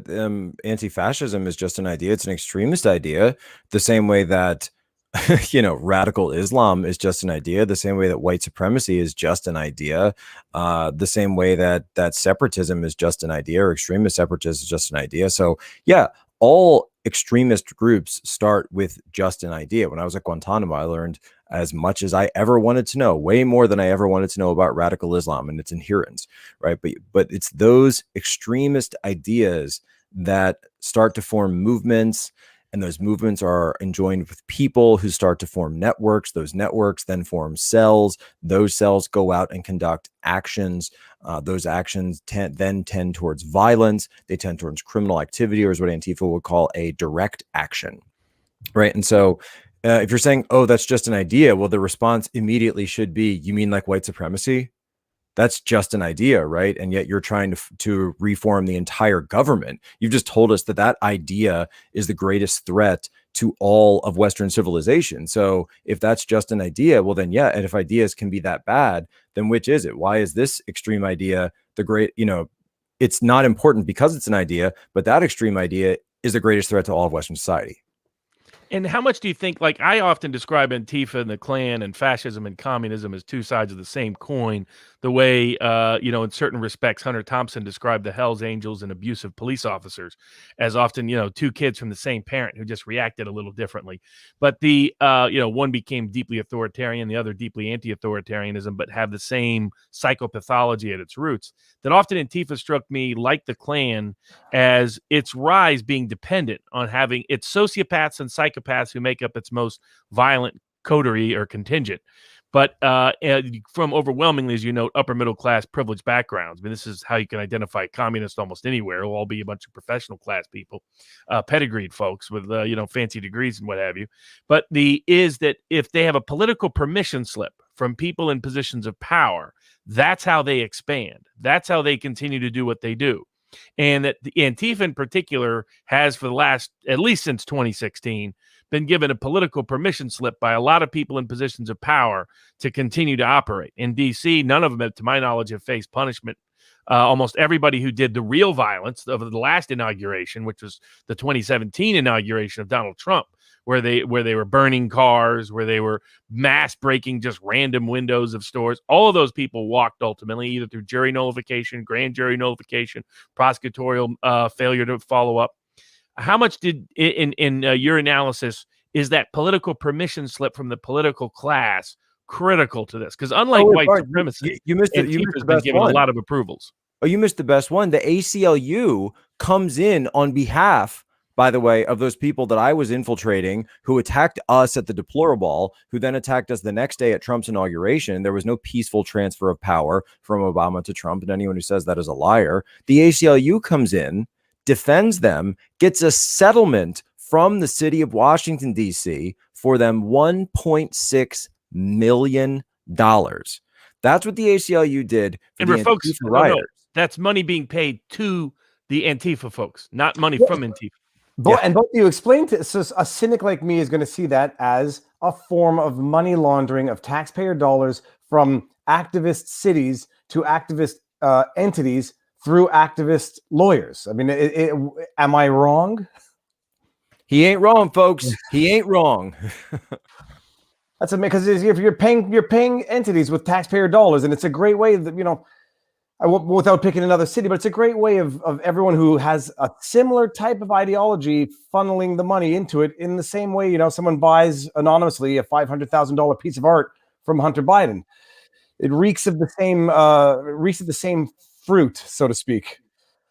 Now, getting into that, you're one of the people. Robert, to answer your question, yes, obviously. And we talk about this at great length in the book. And we get into this when I talk about the James T. Hodgkinson, the shooting of Steve Scalise. And when I talked about, so people will, this day will bring up the fact that when I went with Laura and we did the Shakespeare in the Park situation where we crashed the stage and, did a protest inside the audience there, when they were doing the Shakespeare in the Park, the Julius Caesar with where it was Trump was essentially Julius Caesar, and they're stabbing him every night while they have this like caricature of Melania with a ridiculous Russian accent is like screaming off to the side, and everybody in the crowd is just cheering and clapping and laughing. And I get up and said, "You guys are all Joseph Goebbels, right? This is the kind of stuff that you'd see in the Third Reich. These are the kind of productions that they would put on. You're just stabbing your political opponent, and you're laughing at the normalization of political violence. That when you normalize this violence, when you celebrate this violence, when Chris Cuomo goes on air and says, not all punches are equal. Now, it's a crude formulation from Cuomo's part, but what he's doing is creating a new moral framework, and he's imposing his new moral framework of, as opposed to all political violence is bad, he's saying some political violence isn't that bad. Jake Tapper compares Antifa to Captain America with them punching a Nazi and posting memes about this. And this is where you get the same people who tell you to say, oh, well, the people who were storming the beach of Normandy, that's basically Antifa, right? So you see these hagiographies of Antifa in the wake of Charlottesville and other events throughout 2017, where their violence in many cases not only is just not covered up, or when they do point it out, they'll put this new moral framework on top of it.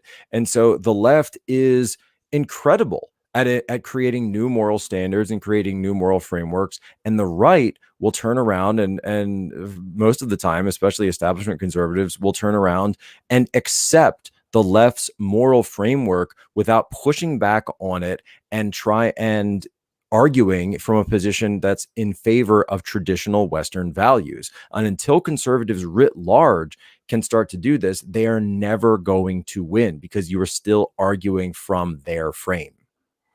Now, how much do you think your Polish ancestry informed and your connection to that narrative and its ongoing, and that Poles, sort of distinctly throughout Eastern Central Europe as well, have experienced the horrors of fascism, experienced the horrors of communism, and the current horrors of the kind of sort of woke globalism and open borders and the rest, and have fought back against all three?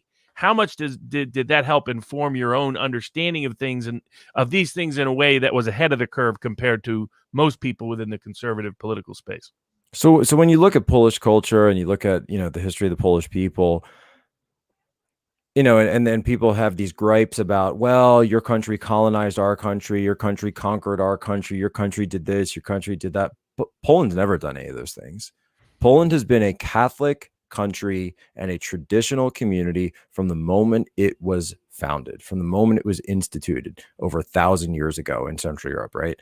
This has been a country and an entity where it has wanted to keep its language, its culture, and its religions, even at times where we lost our country, where our country was wiped off the map by the forces of the Austro-Hungarian Empire, the Germans, the Russians. I would say about Poland, great country, terrible neighbors, right? But it was only through the sustainment of that traditional culture and the teaching of those morals passed down. Remember, 120 years wiped off the map, passed down from father to son, from grandfather to grandson, all along down the line, that in 1911, Poland was able to get their country back. That's why I flew back to Poland to participate in that 100th year march that was held in wait, was it 1911?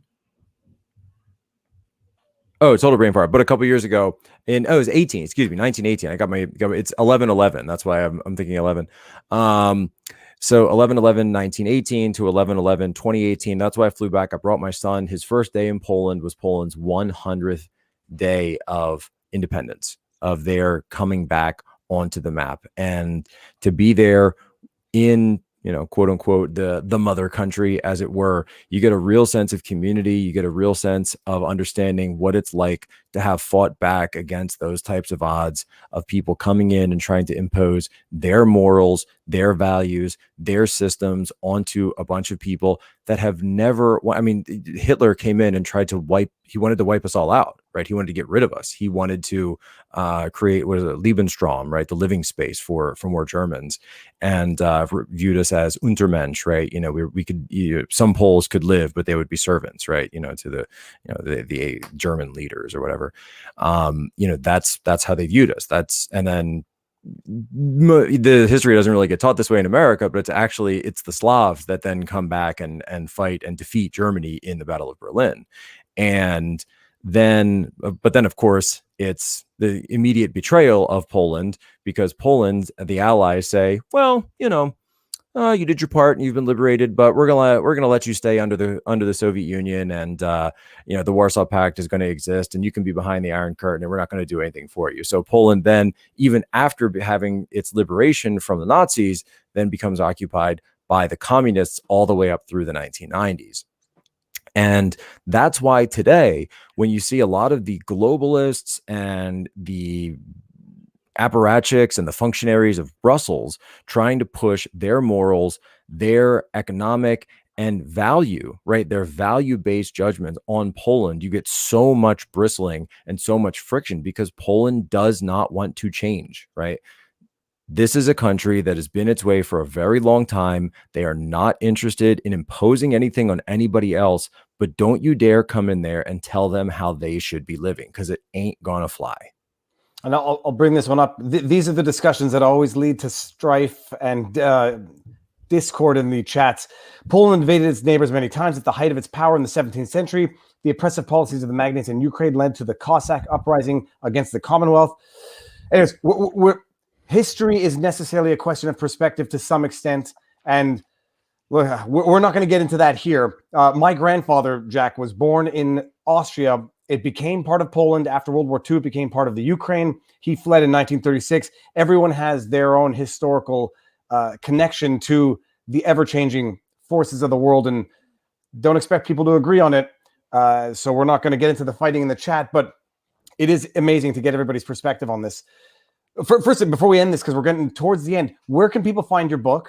And then I think we need to talk about McAfee because people really want to hear what both of you think. On McAfee. So where do we get the book, Jack? And keep it super simple for people, because I don't like websites that are, people always try to come up with these things that are too cute by half, too clever by half. For me, it's really simple. Antifabook.com. I wrote a book about Antifa. Go to antifabook.com. Can you believe nobody actually had it registered yet? So no, it's antifabook.com. That's where you go to find it. And it's on Amazon, Barnes & Noble, everywhere else books are sold. Okay, excellent. Yeah. I'll be on later with Eric Hunley's on his News with Booze to break down a little bit more about McAfee. But I think there's reason what Jack called for earlier. There needs to be a meaningful investigation because as soon as there's an extradition, suddenly that's when he decides to kill himself. When he's been telling people for years he's never going to kill himself, and he's been telling people for years that he has dirt on high-powered people. So I'm just inherently suspect that the government's inability, this is another prosecution in part out of the Southern District of New York, the SEC part, not the tax part, that somehow high-profile defendant ends up dead in jail. So, within a few years. For me, looking at it and, kind of going back to my Guantanamo background, and I've talked about this with Michael Malice as well, but, guys in Guantanamo were constantly trying to kill themselves. Now, they were doing that out of religious fervor reasons. They believed that killing themselves, or they were talked into essentially that by killing yourself, you'll be striking a blow against the West because of the propaganda value, and then you will be actually honored, and you will be a martyr, et cetera, et cetera, et cetera. And so you find out very quickly how easy it is to commit suicide in prison and how many ways there are to do this. And so my question would be, was McAfee on any type of suicide watch? Was it a serious suicide watch? Who was in the prison with him? What type of cell structure was it? Did he have access to other individuals? How was he found? Was it a situation like Epstein? And there's all these strips of, blankets and other parts of the parchment and the paper of the different prison uniforms that are found around the cell.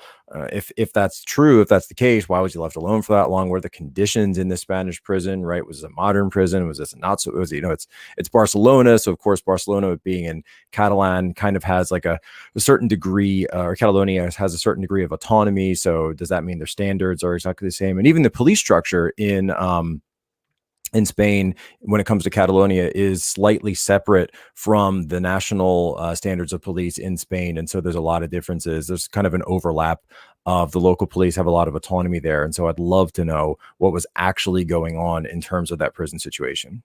Exactly. And I'd be curious whether, he was supposed to be getting transported very soon. So was he, where exactly did this happen? If he was going to be transferred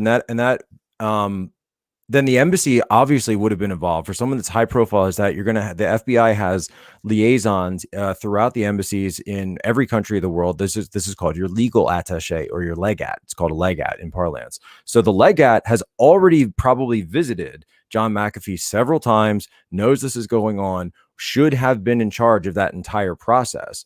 And this is really something, again, where people are going to come to find very quickly that the FBI and the Department of Justice was directly involved in this. Because if there was an extradition, that's precisely who would be conducting, is that legat, the legal attaché of the United States, a representative of the FBI out of the embassy.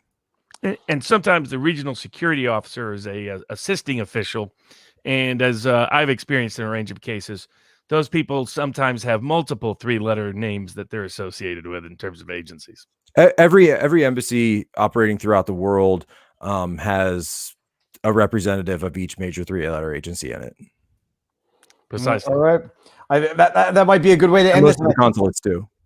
what's good is we've touched on a lot. We went into depth on a lot, but there's going to be a lot for us to talk about if we ever want to do this again. Jack, if you ever want to do it again, anytime, because there are a lot of things that there's still a lot of things to talk about retrospectively, and undoubtedly a lot of stuff is going to happen on a going forward basis that is going to be discussion worthy. So stick around after this. We're going to say our proper goodbyes. Everyone in the chat, thank you very much for tuning in. Share this away. Check out the book. This was the one time I didn't get to listen to the book before the stream, but I'm going to go listen to it now because I'm interested in the historical side of this. But Jack, and a little later, I'll be at the chat at vivabarneslaw.locals.com. It's as good as a pillow from my pillow. and you'll be on Eric Hunley, News with Booze. Yes, indeed. And again, the code for my pillow is what, Jack? It's promo code POSO, POSO. Also works in Canada and the UK. All right, I may have to do it just so that I can say I did it. And we'll see. We'll see how good it is. We're going camping later this summer, so maybe it's going to be good for that. There's so much for camping. There's a ton of I'm not doing a hard pitch, but there's actually a ton of products on the site if you want to check it out. It's pretty cool. All right, everyone, check it out. Thanks for tuning in, and everyone enjoy the rest of the week.